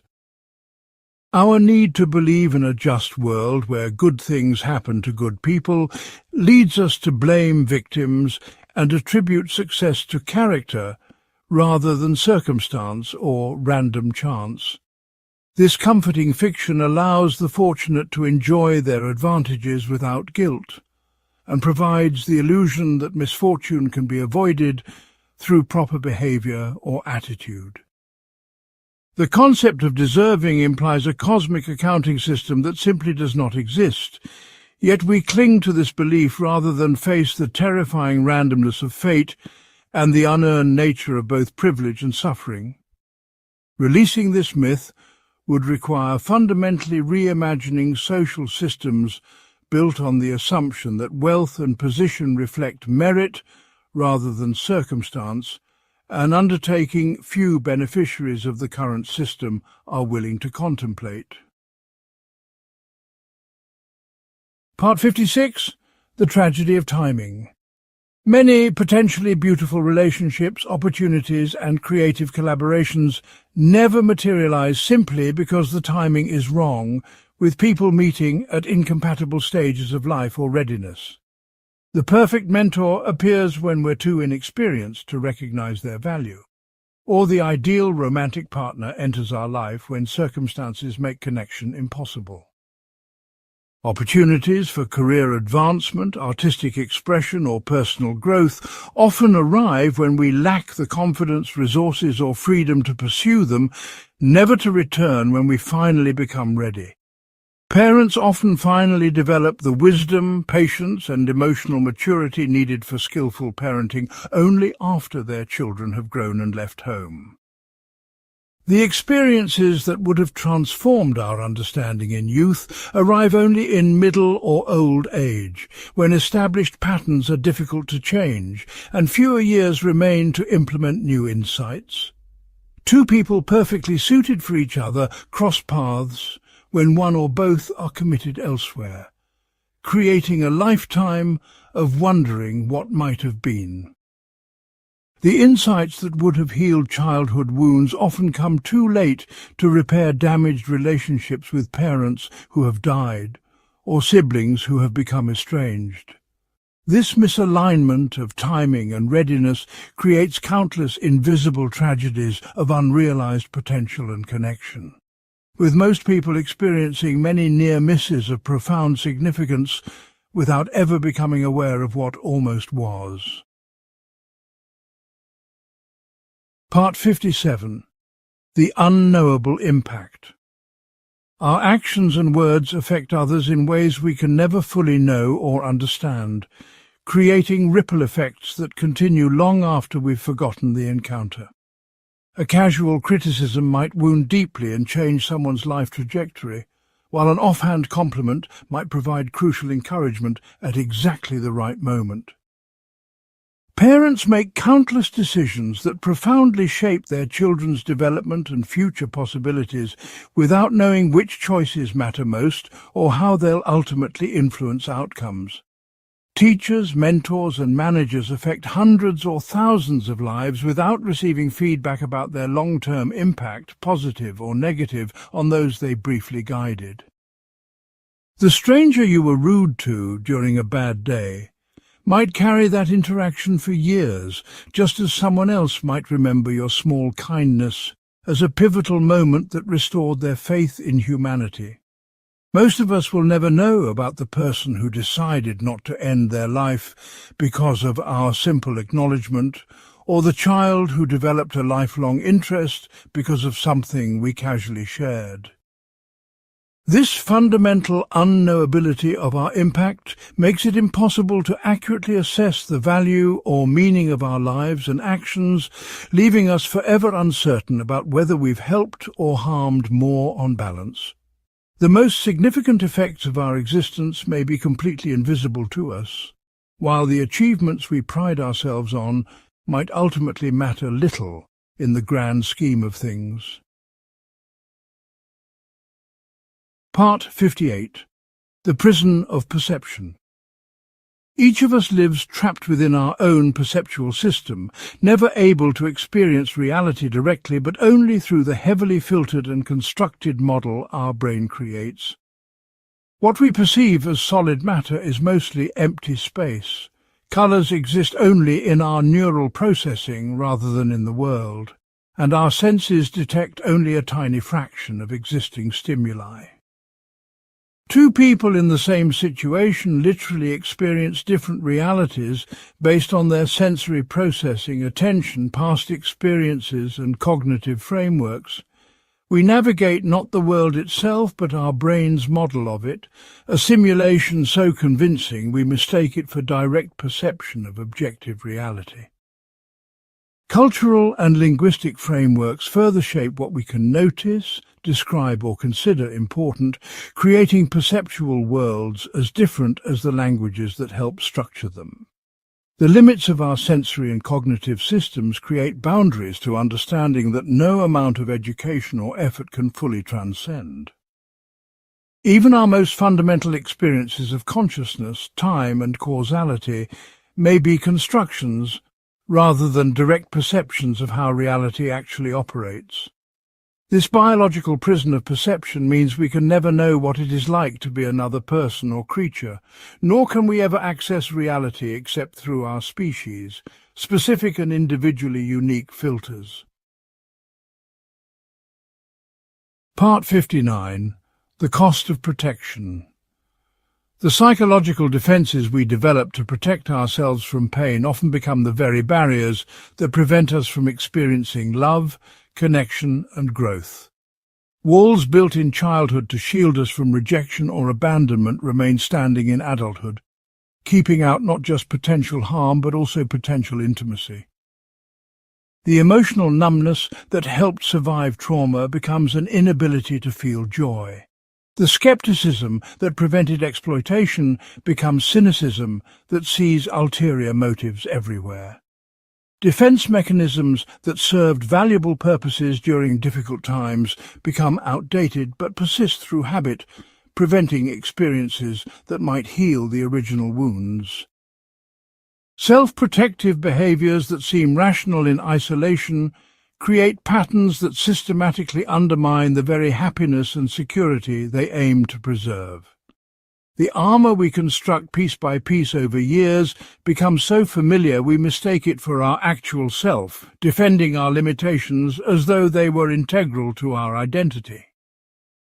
The cruel irony is that our most destructive patterns often began as creative solutions to impossible situations, adaptive responses that outlived their usefulness but continue to operate on autopilot. We become the primary authors of our own unhappiness, unconsciously making choices that reinforce familiar pain while avoiding unfamiliar growth, all in the name of keeping ourselves safe from harm. Part 60. The Mirage of Understanding. The sense of comprehending complex phenomena, from climate systems to economies to human behavior, is often an illusion created by oversimplification and pattern-seeking. Our brains evolved to create coherent narratives rather than to perceive statistical relationships or complex systemic interactions accurately. The explanations that feel most satisfying and complete are frequently those that most dramatically distort reality by reducing complexity to simple causes and effects. Even supposed experts in complex fields have been repeatedly shown to perform worse than simple algorithms when making predictions, despite their confidence in their sophisticated understanding. The more certain someone appears about the causes of complex events or the future of complex systems, the more likely they are oversimplifying to the point of fundamental misunderstanding. We confuse familiarity with comprehension, believing we understand phenomena we can name and discuss without grasping their deeper mechanics.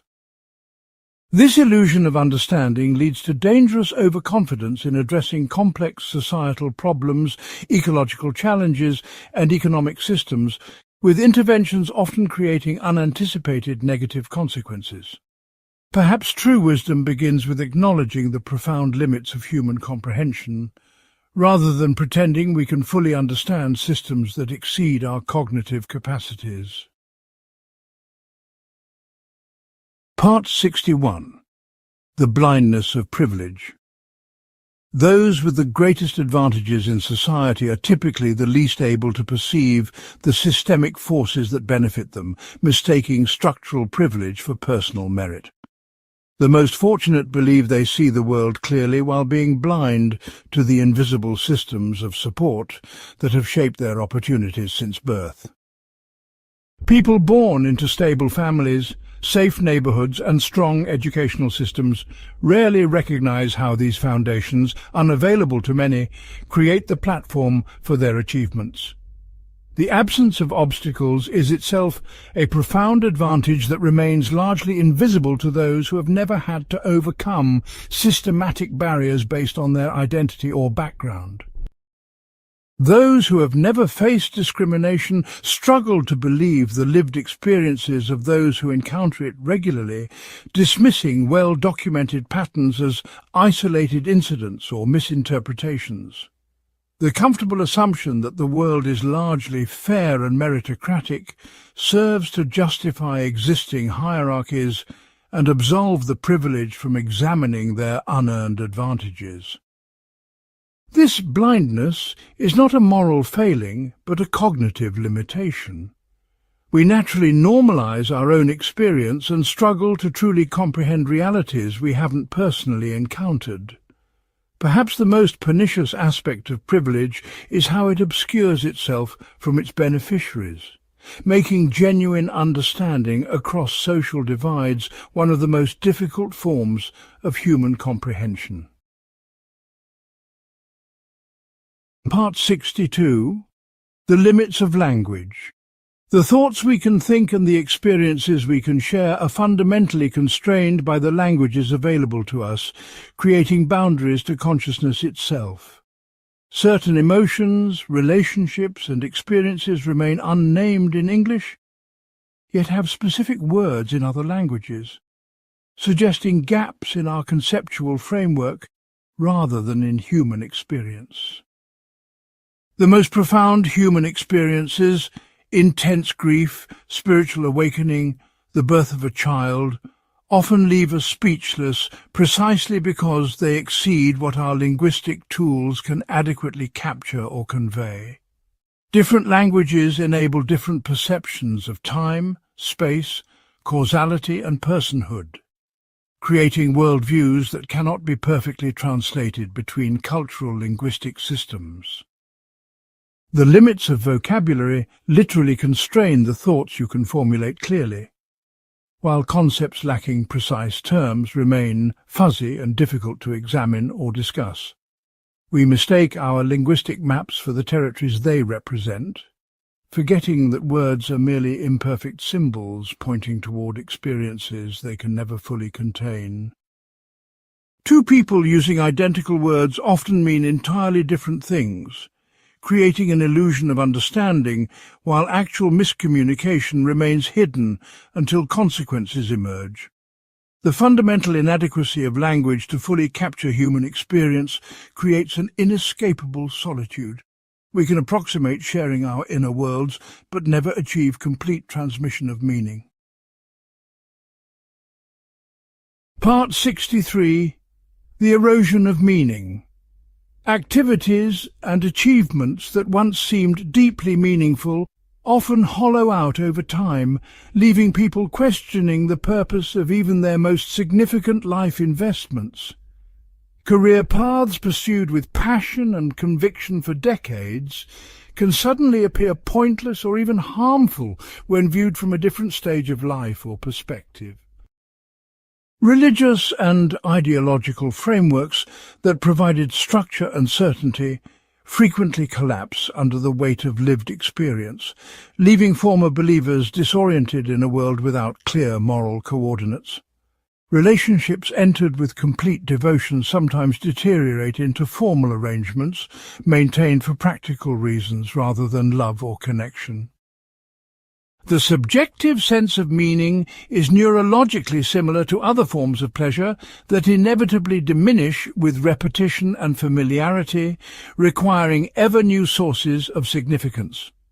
Accomplishments that were supposed to provide lasting satisfaction, publishing a book, reaching a financial goal, raising children, often deliver only temporary fulfillment before new voids appear. This pattern creates a crisis in midlife or later years when many people realize they've organized their lives around pursuits that no longer feel meaningful but have limited time or energy to begin anew. Perhaps meaning itself is not something to be found and permanently secured, but rather a temporary state that must be repeatedly recreated throughout life as we and our circumstances evolve. Part 64. The weight of potential. The burden of unrealized potential can become heavier than actual failure, haunting those who sense their capabilities but never fully express or develop them.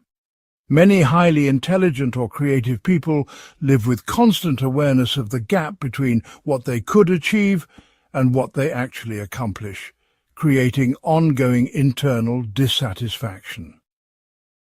Parents often unconsciously transfer their unfulfilled dreams to children, creating expectations that distort natural development and create lifelong striving to fulfill someone else's abandoned potential. The early identification of talent or giftedness frequently becomes a psychological burden rather than an advantage, creating performance pressure and fear of disappointing others' expectations. Those who show early promise but don't achieve conventional success often suffer more than those who never demonstrated special abilities, carrying a sense of having squandered something precious. The paths not taken, careers unexplored, creative pursuits abandoned, relationships not cultivated, can create a shadow life that competes with actual experience for emotional attention. Most painful is the recognition, usually coming in middle age, that certain potentials can no longer be realized due to physical limitations, family responsibilities, or simple lack of remaining time. The question of whether we have lived up to our potential becomes increasingly poignant as opportunities narrow with age, creating regret, not for actions taken but for capabilities left unexpressed. Part 65. The permanence of damage. Some wounds never fully heal, no matter how much therapy, time, forgiveness or understanding we apply to them.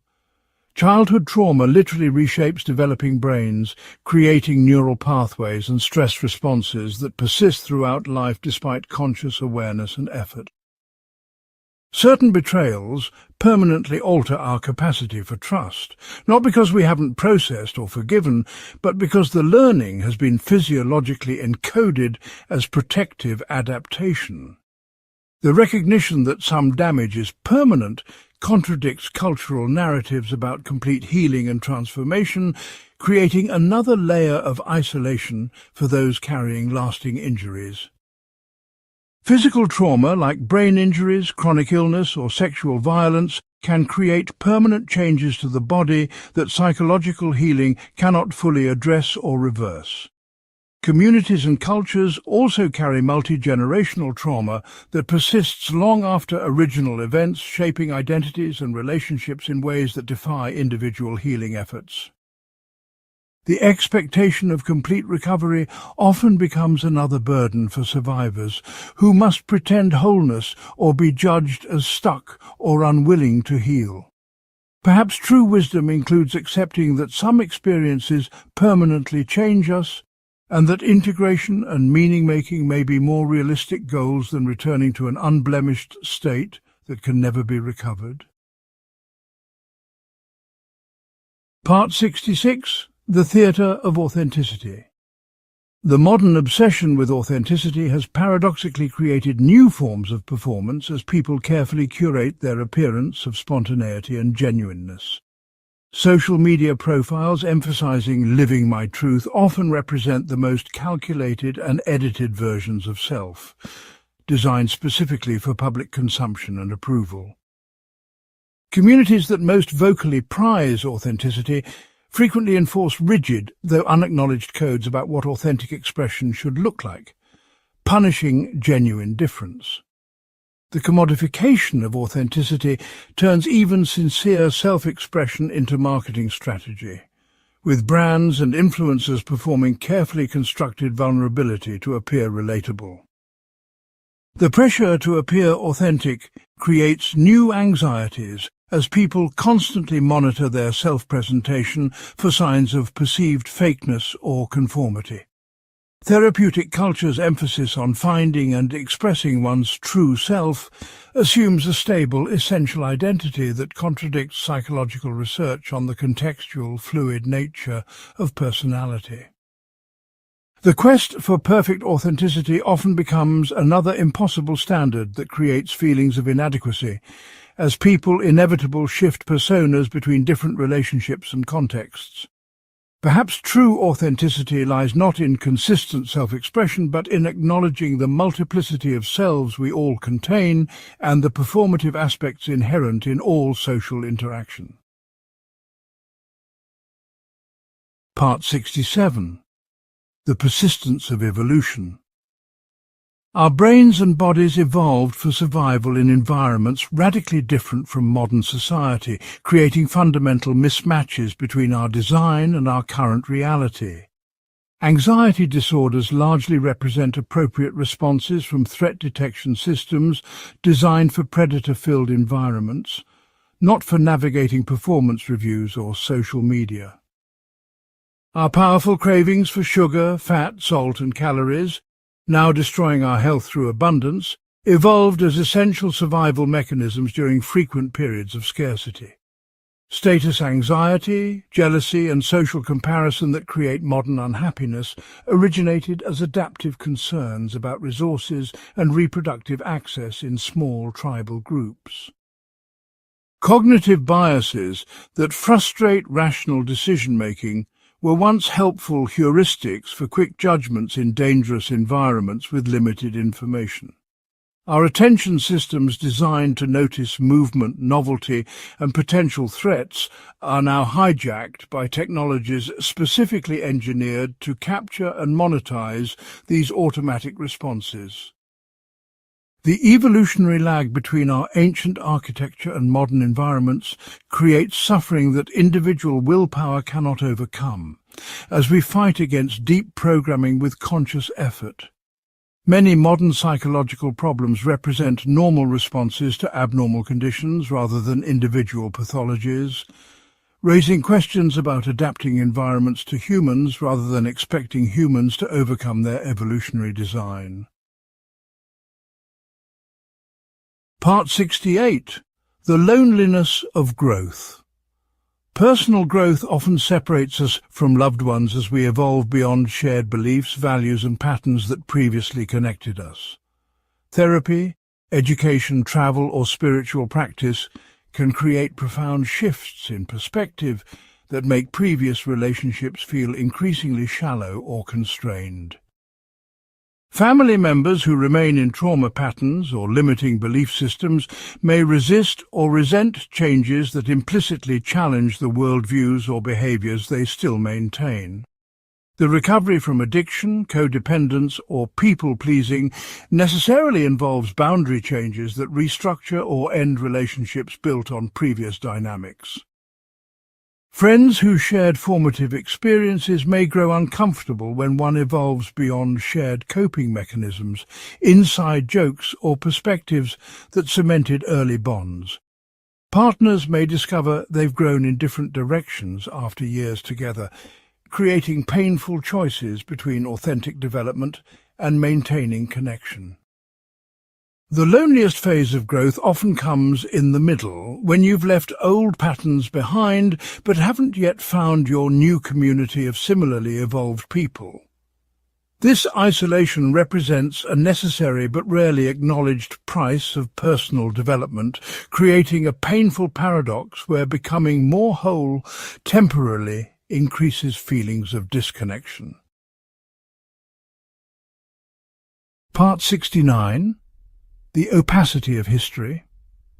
Our understanding of history, both personal and collective, is fundamentally distorted by missing information, narrative simplification, and self-serving biases. Family stories passed through generations systematically omit shameful episodes, complicated nuances, and perspectives unflattering to narrator or audience. National histories emphasized in educational systems carefully construct narratives that support current power structures while minimizing contradictory evidence or perspectives. The overwhelming majority of human experience throughout history goes completely unrecorded, with written accounts representing primarily the perspectives of the privileged and literate. Even modern historical records capture only a tiny fraction of actual events, filtered through the biases of those who decided what was worth documenting and preserving. Our personal memories continuously reconstruct rather than replay past events, editing details to align with our current self-concept and understanding.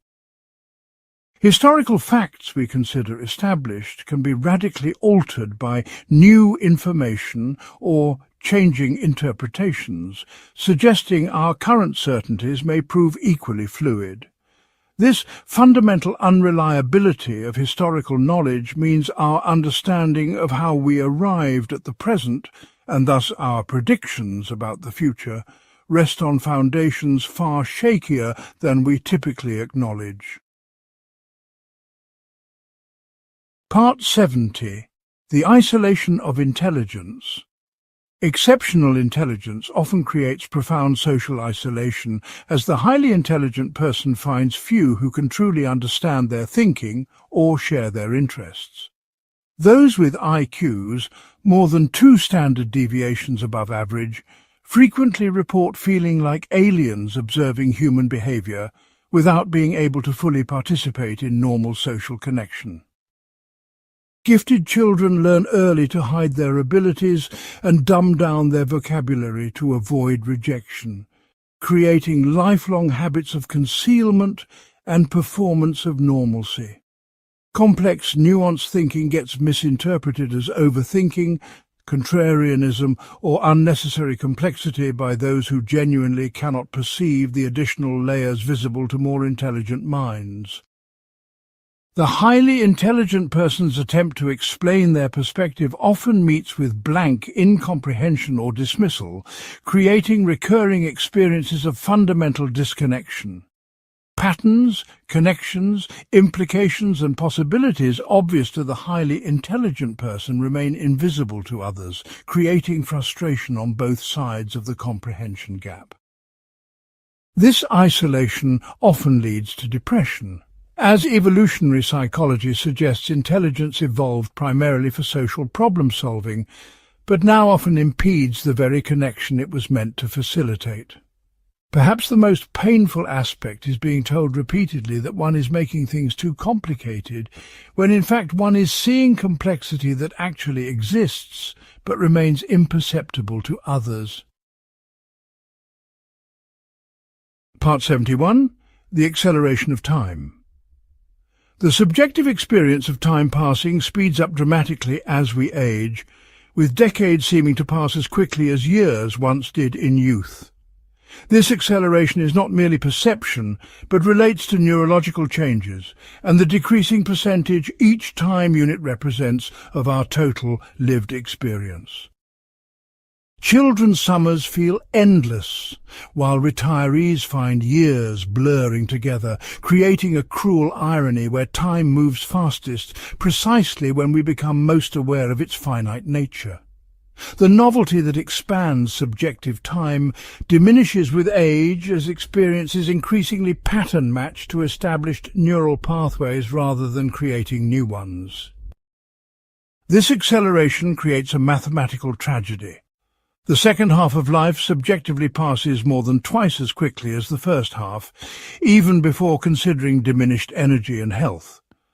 Routine and familiarity further compress subjective time, with years in the same job or relationship sometimes leaving fewer distinct memories than months of travel or new experiences.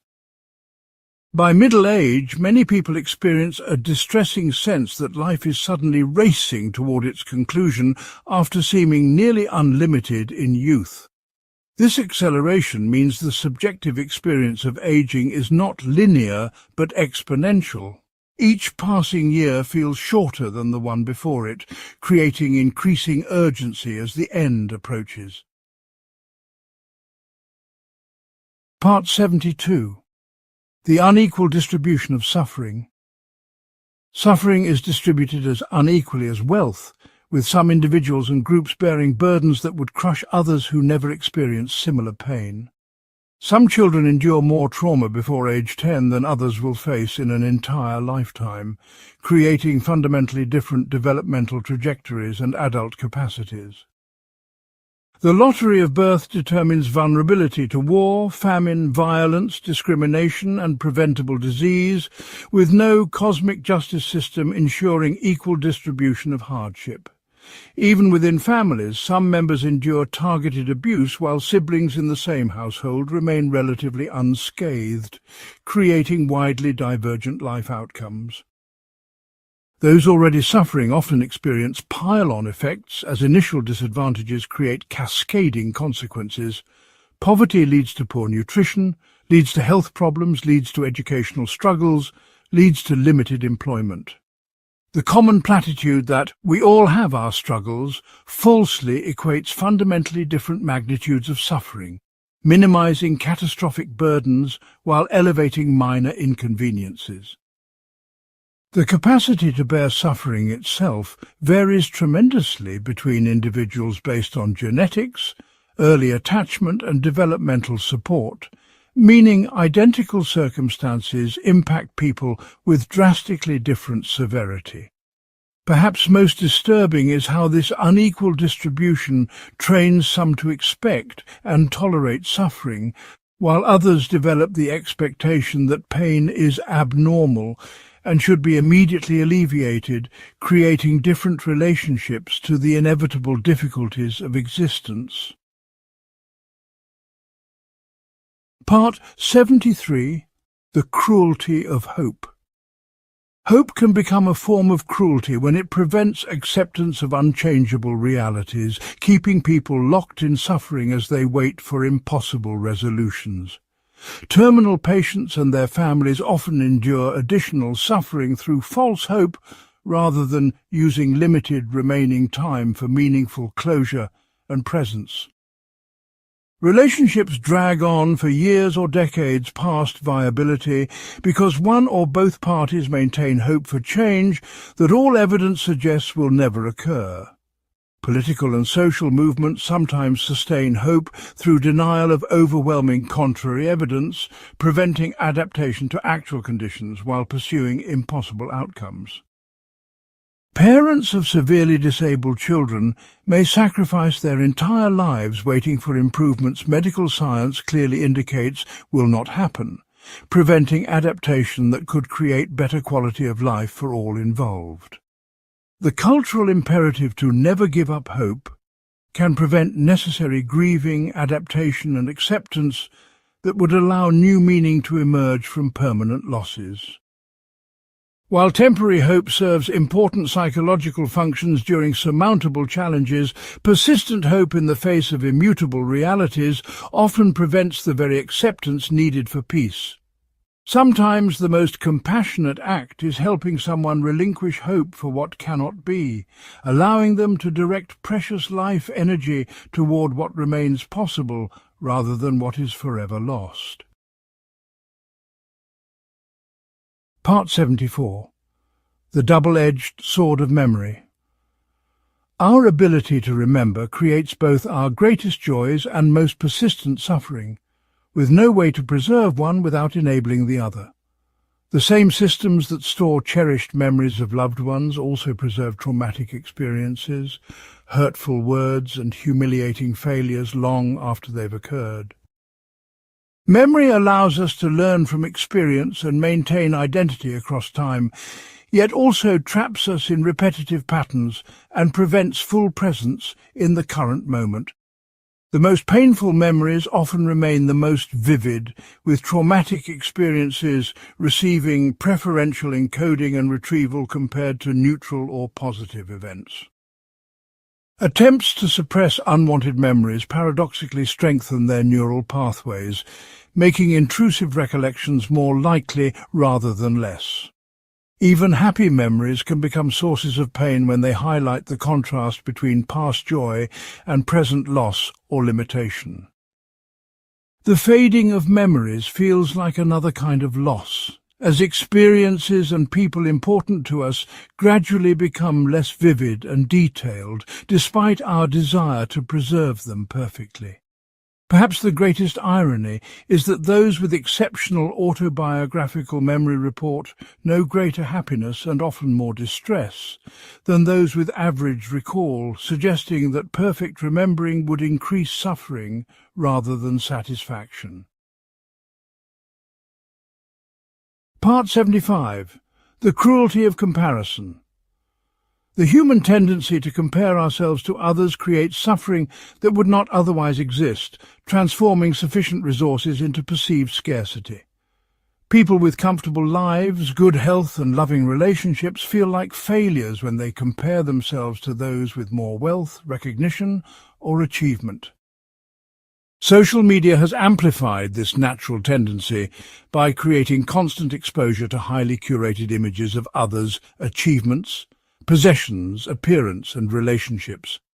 The areas where we most frequently compare ourselves to others reveal our deepest insecurities and unmet needs, creating recurring pain in precisely our most vulnerable places.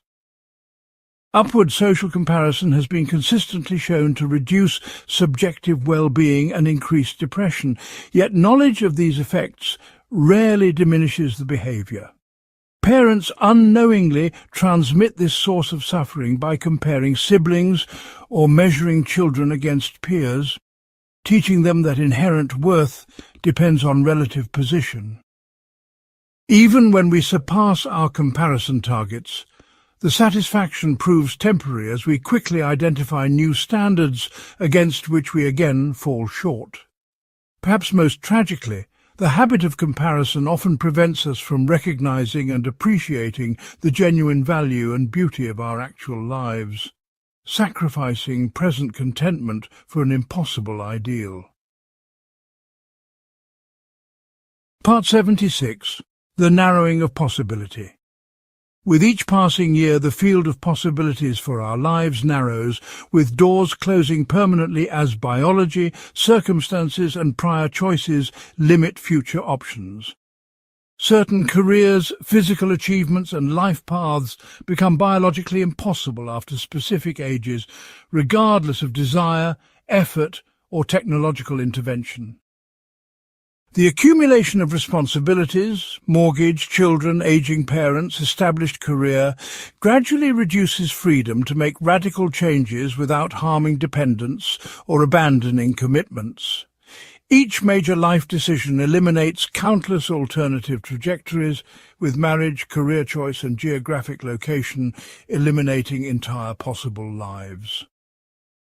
The specialization required for success in modern society necessarily means abandoning development of many talents, interests and potentials to focus on a narrow slice of possible expression. Financial decisions made in early adulthood often constrain options for decades through debt, while wealth accumulated over decades can't buy back the physical capacities of youth. By midlife, many people realize they've narrowed their paths to the point where certain dreams must be permanently abandoned, creating a crisis of meaning and identity. The challenge of the second half of life becomes finding depth and richness within increasingly confined parameters rather than the expansive possibility that characterized youth. Part 77. The Prison of Expectation. Most human suffering stems not from actual conditions, but from the gap between expectation and reality, a self-created prison that follows us throughout life. Children raised with messaging about their exceptional futures often experience ordinary adulthood as failure, creating lifelong dissatisfaction regardless of actual circumstances. Cultural narratives about romance, success, family and aging create expectations that reality consistently fails to match, leading to a persistent sense that something is wrong with our normal experiences. The expectation that life should be fair, pain should be temporary, and effort should be rewarded creates bitterness when these assumptions collide with a world that operates by different principles. Religious and spiritual frameworks often create expectations of divine intervention, protection or justice that create crises of faith when suffering continues unabated. Even expectations about our own emotions, that grief should follow predictable stages or happiness should be our default state, create secondary suffering when actual experiences differ. Each expectation represents a premeditated resentment, a cognitive setup for future disappointment that we nonetheless clutch tightly as though it offers protection.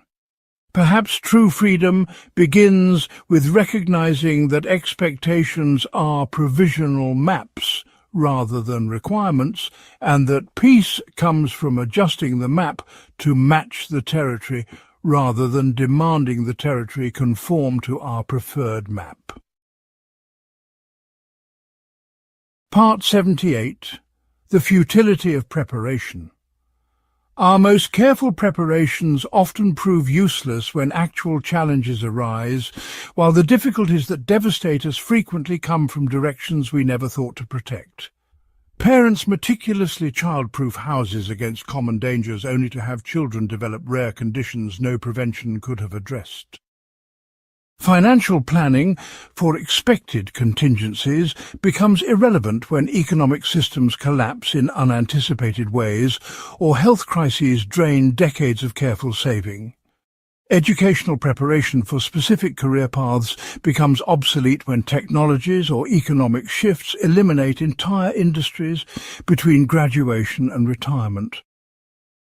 Psychological preparation for anticipated losses does little to soften the actual experience of grief, which proves overwhelming regardless of intellectual readiness.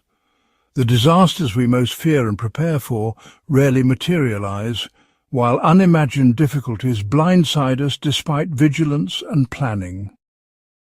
This pattern creates a cruel irony. We spend enormous resources preparing for anticipated problems while remaining vulnerable to actual ones, yet cannot simply abandon preparation without increasing certain risks. Perhaps wisdom lies not in trying to anticipate every specific threat, but in developing general resilience, flexibility, and capacity to respond to the fundamental unpredictability that characterizes human existence. Part 79. The Tyranny of Potential. The recognition of potential in children often becomes a burden that distorts development and creates lifelong patterns of perfectionism and fear of failure. Praise for talent or intelligence rather than effort creates achievement, anxiety, and risk aversion, with gifted children often becoming underachieving adults, afraid to try anything they might not immediately master. Parents unconsciously transfer their own unfulfilled dreams to children who show aptitude, creating pressure to succeed not for personal satisfaction, but to validate parental worth and investment. Schools identify and track high-potential students, creating early pressure to maintain exceptional performance regardless of developing interests or strengths in other areas. The child labelled with high potential internalizes the message that their value lies in achievement rather than character, creating vulnerability to identity crisis when inevitable setbacks occur. The burden of representing family hopes, community exceptions, or racial and gender firsts places crushing pressure on those expected to fulfill collective dreams through individual achievement. When potential becomes expectation, the joy of discovery and mastery transforms into performance anxiety and fear of disappointing others' investment. Perhaps the kindest approach to potential is allowing it to unfold naturally through exposure and opportunity rather than identification and pressure, preserving the intrinsic motivation that sustains meaningful development. Part 80. The Fundamental Loneliness. No matter how many loving relationships we cultivate, each human consciousness remains fundamentally alone in its subjective experience of the world. The thoughts, sensations, emotions, and perceptions that constitute our moment-to-moment existence can be approximately described but never directly shared with another consciousness. Even in moments of profound intimacy or deep understanding, we remain separate experiencing subjects, connecting across a gap that can be narrowed but never eliminated. This isolation exists not because of insufficient love or communication skills, but because consciousness itself is inherently private and non-transferable between individuals. The desire to merge completely with another, to escape the confines of separate consciousness, motivates much of human behavior, yet remains fundamentally impossible to achieve. We develop elaborate languages, art forms, and technologies attempting to bridge this gap, creating profound connection that nonetheless falls short of the complete understanding we seek.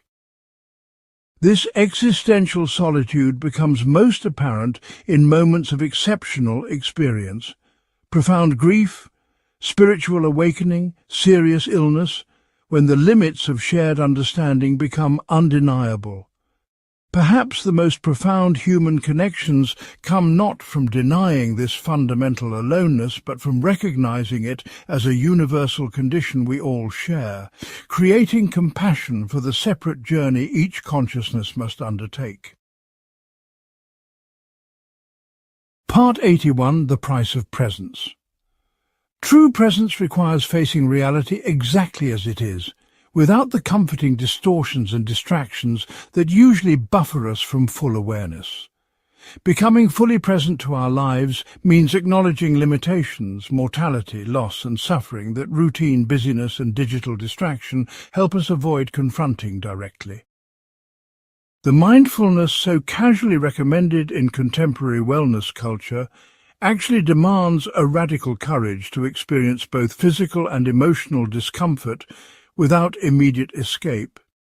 Presence with dying loved ones, with our own aging bodies, or with painful emotions requires abandoning the countless avoidance strategies that structure ordinary consciousness.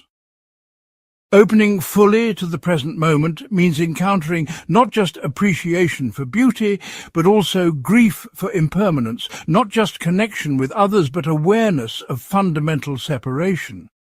The capacity for presence develops not through pleasant meditation retreats, but through willingness to stay with experiences we would instinctively flee, gradually building tolerance for unfiltered reality.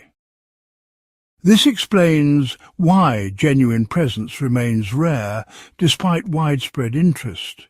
The actual experience proves far more challenging than the comforting concept suggests.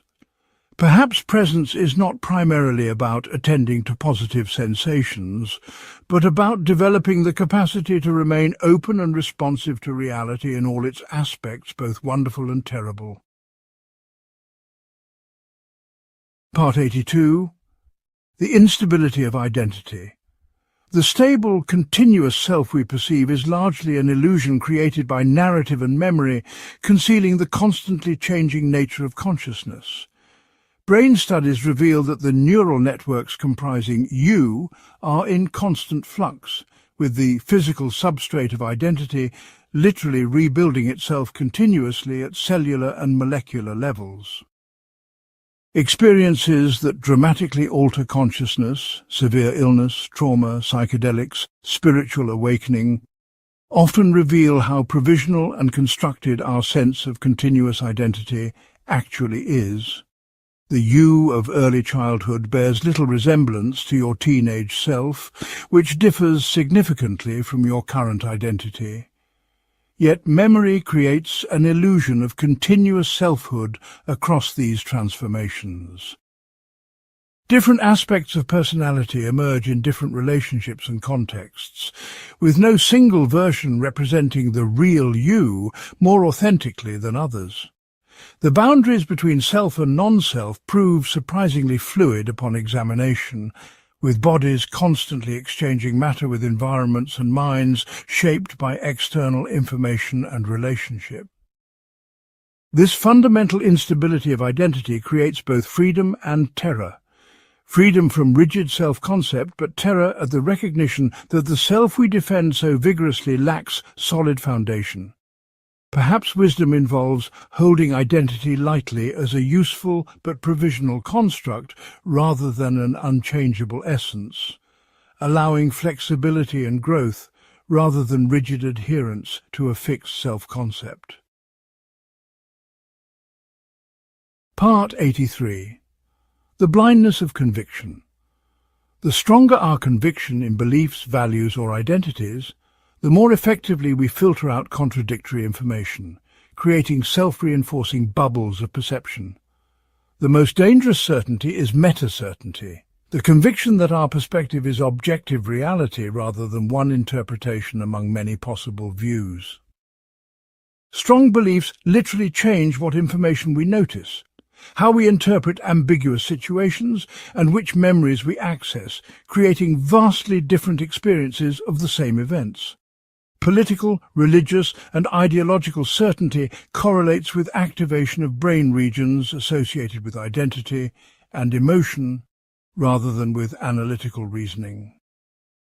The comfort and meaning provided by strong conviction creates powerful incentives to preserve certainty, even when evidence suggests our beliefs may be incomplete or incorrect.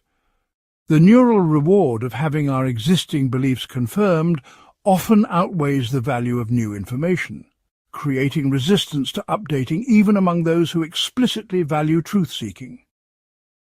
Historical examples repeatedly demonstrate that the most harmful human behaviors often stem not from doubt or confusion, but from absolute conviction in righteous causes. Perhaps intellectual humility, maintaining awareness of our cognitive limitations and the provisional nature of knowledge, represents not weakness, but a sophisticated, metacognitive achievement essential for genuine understanding. Part 84. The comfort of enemies. Having clear enemies provides psychological benefits that make conflict psychologically rewarding despite its practical costs. External opposition creates internal cohesion, transforming confusing internal disagreements into clarifying contrast with a demonized other. The certainty that problems stem from identifiable villains rather than complex systemic factors provides comforting simplicity in place of overwhelming complexity. Directing anger outward toward enemies feels more empowering than confronting intractable problems within systems or communities we identify with. Shared hatred creates stronger bonds than shared appreciation, with groups united against common enemies showing greater loyalty and sacrifice than those united by positive values. The psychological rewards of righteous opposition create unconscious incentives to maintain rather than resolve conflicts, explaining why peace processes so frequently collapse. Even after specific conflicts end, groups often seek new opponents to maintain the psychological benefits of opposition that have become central to identity and cohesion. Perhaps the most challenging aspect of mature citizenship involves resisting this comforting polarization and maintaining capacity to see complexity, commonality, and humanity even in those with whom we deeply disagree. Part 85. The Illusion of Justice. The deep human need to believe in cosmic justice persists despite overwhelming evidence that suffering and reward are not distributed according to moral desert. Children born into war zones with serious disabilities or to abusive parents have done nothing to deserve their suffering, contrary to various spiritual frameworks suggesting karmic explanations. Wealth, health, opportunity and recognition frequently flow to those who have harmed others, while compassion and service often go unrewarded or even result in exploitation. The belief that eventually justice will prevail, whether through social consequences, divine intervention or karmic balance, represents wishful thinking rather than observable reality. Legal systems at their best approximate rather than achieve justice, and at their worst actively reinforce existing inequalities while providing an illusion of fairness. The comfort of believing the world is ultimately just comes at the cost of blaming victims for their suffering and attributing privilege to merit rather than circumstance. When randomness and injustice become undeniable in our own lives, the collapse of the just world hypothesis often creates a secondary crisis of meaning and purpose. Perhaps true ethical development involves maintaining commitment to justice precisely because it doesn't exist naturally, representing a human value we must consciously create rather than a cosmic principle we can passively trust. Part 86. The Persistence of Childhood.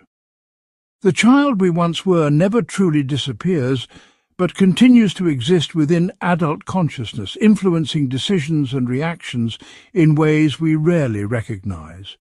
Emotional responses that seem disproportionate to current situations often represent the child self-reacting to echoes of early experiences now largely forgotten by the conscious mind. Relationship patterns established in early attachment relationships create templates that unconsciously replicate throughout adult life, seeking to resolve or repeat formative experiences. The inner critical voice that many experience as their own thoughts often directly reproduces caregivers' actual words and tones from childhood, maintaining their influence decades later. Professional choices, financial behaviors and conflict styles frequently represent either repetition of or reaction against parental models absorbed before conscious memory formation. The freedom and rationality we associate with adulthood exist as a thin layer over deeper emotional structures formed during periods we can no longer consciously access. This explains why intellectual understanding of our patterns rarely creates lasting change. The child self that holds these patterns doesn't respond to adult logic, but to emotional experience and relational repair.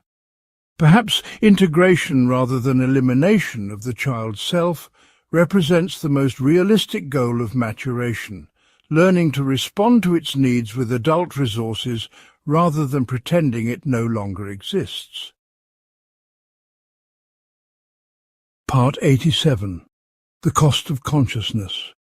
Increasing awareness often leads initially to greater suffering rather than greater happiness, as we become conscious of problems we previously didn't recognize.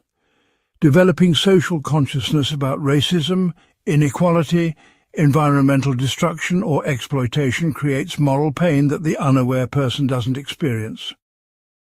Psychological growth frequently involves facing painful truths about ourselves, our relationships, and our participation in harmful systems before new possibilities can emerge. Consciousness of mortality, meaninglessness, isolation, and freedom, what existentialists call the ultimate concerns, creates anxiety that unreflective living temporarily avoids. Practices like meditation and mindfulness initially make us more aware of physical discomfort, emotional reactivity, and mental chatter that unconsciousness mercifully obscures. The development of empathy increases the suffering we experience in response to others' pain, expanding the circle of concern that affects our emotional state. This creates a painful paradox. The path to potential wisdom and compassion leads through increasing rather than decreasing awareness of suffering in ourselves and others. Perhaps this explains why many choose distraction over awareness. Despite potential long-term benefits, the initial cost of consciousness feels too high compared to the comfort of not knowing, not seeing, not feeling. Part 88. The Poverty of Words. Language creates the illusion of understanding while failing to capture the depths of actual human experience, especially in its most profound dimensions. The most transformative moments in human life, birth, death, profound love, spiritual experience, severe trauma, consistently evoke the response that there are no words to adequately convey their reality. Different languages enable different perceptions and cognitions, indicating that each linguistic system captures certain aspects of reality while necessarily missing others. The approximately 7,000 human languages collectively represent 7,000 different ways of constructing reality, each with unique capacities and limitations. Most people confuse the word with the thing it represents, mistaking our linguistic maps for the territories they incompletely describe. This limitation becomes most problematic in discussions of consciousness, spirituality, and emotion, where experiences outrun the capacity of language to adequately capture or convey them. The dominance of scientific materialism in contemporary discourse privileges phenomena that can be precisely described while marginalizing experiences that elude verbal capture. Perhaps true wisdom includes recognizing that our most important understandings may be precisely those that cannot be fully articulated, existing in realms of direct experience rather than symbolic representation. Part 89. The Limits of Will. The modern emphasis on willpower, discipline, and personal responsibility ignores the overwhelming evidence that human behavior is shaped primarily by factors outside conscious control. Genetics, early childhood environment, trauma history, socio-economic context, and social networks influence outcomes far more powerfully than individual choice or effort. Studies consistently show that behaviors we attribute to willpower, from addiction recovery to weight management to career success, correlate more strongly with environmental factors than with personal characteristics. The factors that most significantly predict life outcomes, such as where and to whom you were born, are precisely those over which individuals have no control whatsoever. Self-control itself varies with blood glucose levels, sleep quality, stress exposure, and cognitive load, making it more a fluctuating resource than a stable character trait. Our brains make most decisions before conscious awareness, with the experience of choosing often representing post hoc rationalization rather than causal deliberation. The belief in powerful individual agency serves social and economic systems by attributing structural inequalities to personal failure, thereby justifying existing hierarchies.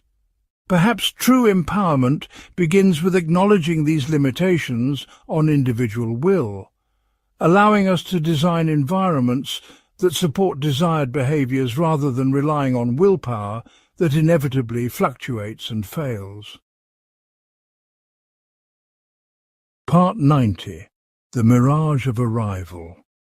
Throughout life we pursue goals believing their achievement will bring lasting satisfaction, only to discover that accomplishment creates temporary pleasure followed by emptiness and new striving.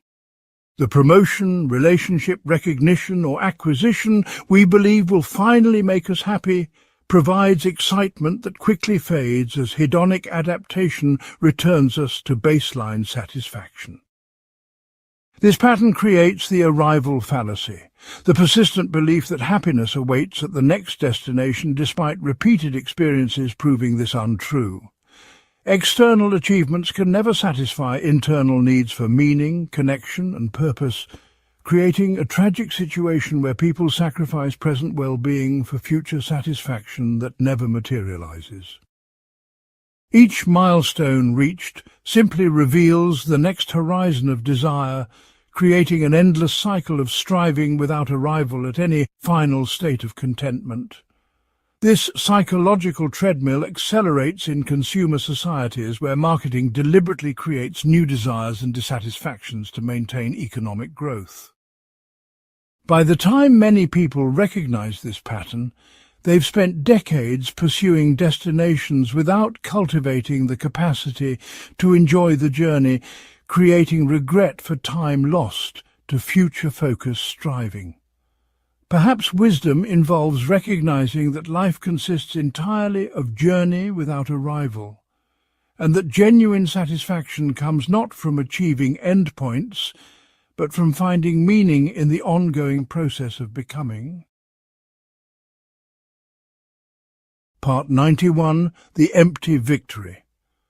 Many people achieve exactly the goals they set for themselves only to discover the accomplishment feels hollow, meaningless, or actively disappointing rather than fulfilling. The emptiness following long-sought achievement often feels more painful than failure, as it undermines the organizing belief that success would bring satisfaction and meaning. This pattern appears across domains: athletes winning championships, authors publishing books, professionals reaching career milestones, suggesting it represents a fundamental aspect of human psychology rather than domain-specific disappointment. The experience of, "Is this all there is?" following achievement creates crises of meaning precisely when external validation is highest, revealing the inadequacy of accomplishment to provide lasting purpose. This emptiness stems partly from the loss of purpose and structure that striving provided, leaving achievers without the organizing principle that previously guided decisions and created motivation. Many respond by quickly setting new, larger goals, creating a lifetime pattern of achievement without satisfaction that ultimately feels like running on a treadmill that accelerates with age. This cycle continues until illness, aging, or existential crisis forces confrontation with the fundamental inadequacy of achievement to provide the meaning and fulfillment it seemed to promise. Perhaps this empty victory represents an invitation to discover intrinsic sources of meaning and satisfaction rather than continuing to pursue external markers that inevitably disappoint regardless of their magnitude. Part 92. The Future's Absence. Everything that currently exists, everyone you love, and all human accomplishment will eventually disappear completely. leaving no trace in a universe that continues without us. The most enduring human creations, pyramids, cathedrals, literary masterpieces, represent the briefest moment in cosmic time, temporary arrangements that entropy will inevitably erase. Digital records we imagine as permanent will become corrupted or inaccessible within decades or centuries, while physical artifacts decay despite our best preservation efforts. Languages spoken today will eventually join Latin and ancient Greek as historical curiosities, rather than living communication systems, making even our most carefully preserved writings unintelligible. Geological and astronomical processes will eventually erase all evidence that humanity ever existed, regardless of what we achieve or how we attempt to preserve it. The people remembered as world-changing historical figures represent a vanishingly small percentage of humans who lived with the overwhelming majority forgotten within 3 generations. This perspective renders most human concerns, status, wealth accumulation, legacy building, fundamentally absurd when viewed against the backdrop of cosmic time and inevitable dissolution. Perhaps the recognition of ultimate impermanence does not negate meaning, but transforms it, shifting value from permanent impact to quality of experience and relationship in the brief moment we exist. Part 93. The Paradox of Choice. The abundance of options in modern life often creates paralysis, dissatisfaction and regret rather than the freedom and happiness we expect from increased choice. Research consistently shows that beyond a modest threshold, additional options create diminishing returns and eventually negative outcomes as decision fatigue and opportunity cost increase. The modern condition of facing hundreds of options for everything from careers to breakfast cereals creates constant evaluation demands that deplete mental resources needed for presence and enjoyment. Each decision carries not only the effort of choosing, but also the potential regret for options declined, creating a cognitive burden our ancestors rarely experienced. The pressure to optimize every choice, finding not just a good option but the absolute best option, creates anxiety that diminishes satisfaction with even objectively excellent selections. Social media dramatically amplifies this effect by showing countless alternative lives we could be living, creating perpetual FOMO, fear of missing out, regardless of our actual circumstances. Many people secretly long for fewer choices and clearer paths, despite cultural messaging that unlimited options represent progress and freedom. Perhaps wisdom involves recognizing that constraints often enable rather than restrict flourishing, and that embracing limitations can paradoxically increase satisfaction by eliminating the cognitive burden of endless possibility.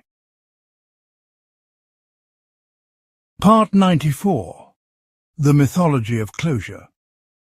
The tidy emotional resolution we call closure rarely arrives in the form we expect, leaving many waiting for a psychological state that may never materialize.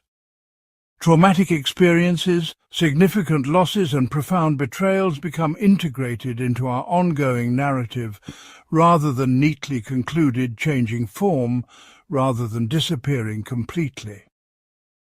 The expectation of clean closure often creates a secondary suffering as people blame themselves for still feeling pain they believe should have been resolved through time or proper processing. Some wounds continue to ache when the weather changes, literally or metaphorically, becoming quiescent rather than healed in any final sense. Relationships frequently end without clear explanation or mutual understanding, leaving questions that will never receive answers and ambiguities that remain unresolved. The rituals we create to mark endings, funerals, divorce proceedings, farewell parties, provide structure but rarely deliver the emotional completion they symbolize. Certain betrayals, losses and regrets will trouble us until our dying day, resistant to every therapeutic technique, spiritual practice or meaning-making framework. Perhaps maturity involves accepting that certain experiences permanently change us rather than pass through us, becoming part of who we are rather than chapters we can fully close and leave behind. Part 95. The Weight of Witness. Those who directly witness suffering often carry burdens invisible to others, experiencing profound changes to their worldview and emotional capacity. First responders, healthcare workers, war correspondents, and humanitarian aid workers observe human suffering that permanently alters their understanding of what humans can endure and inflict. Parents of chronically ill children witness ongoing pain they cannot alleviate, carrying knowledge of suffering that separates them from parents of healthy children who take wellness for granted. Survivors of war, natural disasters or genocide bear witness to human vulnerability and cruelty at scales that cannot be fully communicated to those without similar experience. This witnessing changes the brain's actual structure and function, creating not just memories but altered perception of safety, trust and meaning that persists across contexts. Those carrying the burden of witness often find they cannot share what they've seen without either traumatizing others or receiving responses that minimize or deny realities they cannot unsee. This creates a profound isolation as witnesses recognize that their experience has placed them in a different experiential category from those whose worldview remains protected by ignorance of what they've observed. Perhaps the most profound form of compassion involves willingness to hear these testimonies without turning away, sharing the burden of knowledge without the false comfort of denial or premature reassurance. Part 96. The Persistence of Mystery. Despite centuries of scientific advancement, the most fundamental aspects of existence remain as mysterious as they were to our earliest ancestors. Consciousness itself, the very ground of our experience, continues to defy complete scientific explanation, with no consensus on how subjective experience emerges from physical processes.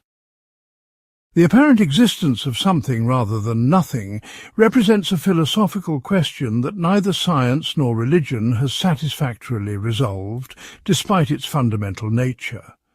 The boundary between life and non-life, mind and matter, and self and other proves increasingly blurry rather than clearer with advanced investigation. Scientific progress often expands the territory of known unknowns while simultaneously revealing how much remains beyond our current capacity to even formulate appropriate questions. Each major scientific revolution has not only answered existing questions, but revealed entire domains of inquiry previously unimagined, suggesting this pattern will continue indefinitely. The most profound human experiences, love, meaning, beauty, spiritual awakening, continue to resist reduction to their component parts, maintaining their mystery despite sophisticated analysis. Perhaps intellectual humility, maintaining appropriate awe before the vastness of what remains unknown and possibly unknowable, represents not a failure of inquiry, but its most sophisticated achievement. Part 97. The Inescapable Body. No matter how sophisticated our technology or expansive our consciousness, we remain fundamentally embodied beings whose mental states depend on physical conditions. Mood, perception, motivation, and cognitive function fluctuate with blood glucose, hormone levels, gut microbiome composition, and inflammatory markers largely outside conscious control. The mind we identify as self exists not as pure consciousness, but as an emergent property of a physical system subject to biological constraints and vulnerabilities. Illness, pain, and aging inevitably alter consciousness regardless of mental discipline or spiritual development, reminding us that transcendence remains temporary and partial. The body keeps count of experiences the conscious mind may repress or deny, storing trauma in physical symptoms that emerge whether acknowledged or not. Modern life increasingly treats embodiment as an inconvenient limitation to be overcome through technology, ignoring the potential wisdom and groundedness that comes through physical existence. The final stages of life often bring increasing recognition of our fundamental embodiment, as physical needs and limitations can no longer be ignored or subordinated to mental ambition. Perhaps wisdom involves neither rejecting embodiment as limitation, nor identifying completely with the body, but recognizing corporeality as the necessary condition through which consciousness experiences and expresses itself in this lifetime. Part 98. The Myth of Independence. The prized Western ideal of independence represents a fiction that obscures the fundamental interdependence characterizing human existence at every level. No human has ever survived infancy without extensive care from others, making complete dependence our universal first experience rather than a condition to be avoided. The apparent self-sufficiency of adulthood disguises absolute dependence on complex social systems for food, shelter, protection, knowledge and meaning. Even the most isolated individual relies on countless others, from farmers to factory workers to infrastructure maintainers, whose labour makes contemporary survival possible. Our thoughts themselves develop not in isolation, but through language acquired from others, making even our inner life a collaborative rather than solitary creation. The cells comprising our bodies contain mitochondria with separate evolutionary origins, while our microbiome consists of trillions of non-human organisms necessary for our functioning. The very air we breathe depends on photosynthesis performed by plants, creating literal interdependence at the level of breath between humans and the broader living system.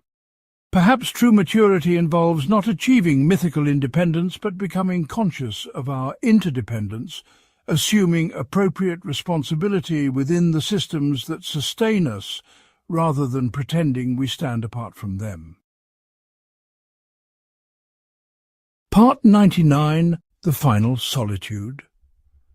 Despite our best efforts to accompany others through life, each person ultimately faces death as a profoundly solitary experience that cannot be truly shared. Even surrounded by loving family and supported by skilled caregivers, the dying person crosses a threshold that witnesses can observe but never join. The most intimate relationships and deepest spiritual practices may prepare us for this transition, but cannot eliminate its fundamentally solitary nature. This final solitude often begins before death itself, as the dying person enters experiential territory increasingly difficult to communicate to those not yet on the threshold. Many report feeling most alone, not when physically isolated, but when surrounded by others, who cannot or will not acknowledge the reality of their dying. The technological extension of life often increases rather than diminishes this isolation, creating prolonged periods when meaningful connection becomes increasingly difficult. Some wisdom traditions suggest that preparing for this ultimate solitude represents an essential spiritual practice, developing capacity to face the unknown without requiring others to make it safe or comprehensible. Perhaps accepting rather than denying the ultimately solitary nature of dying might transform not only our relationship to death, but also our appreciation for the temporary miracle of shared consciousness while living. Part 100. The Cost of Wisdom. True wisdom often comes at tremendous cost, earned through suffering, loss and disillusionment, rather than through comfortable study or pleasant contemplation. The most profound human insights typically emerge from direct encounter with pain, limitation, and contradiction that intellectual understanding alone cannot resolve. Those considered wise in virtually all cultural traditions have usually endured significant hardship that transformed their perspective rather than simply accumulating knowledge or techniques. The awakening to deeper understanding frequently involves painful recognition of previous delusions, requiring surrender of comforting beliefs that provided security but limited growth. Wisdom developed through suffering carries a bittersweet quality. The understanding gained rarely feels worth the price paid to acquire it, yet cannot be regretted once attained. Those who achieve genuine wisdom often find they cannot simply convey their understanding to others still operating from previous paradigms, creating an isolating gap between their perspective and conventional thinking. Perhaps most poignantly, wisdom often arrives too late to benefit the person in their earlier struggles, becoming most clear precisely when major life decisions have already been made. The ultimate paradox may be that wisdom itself includes recognizing that no understanding, however profound, can fully justify or redeem the suffering through which it was gained, yet this recognition itself represents a form of liberation.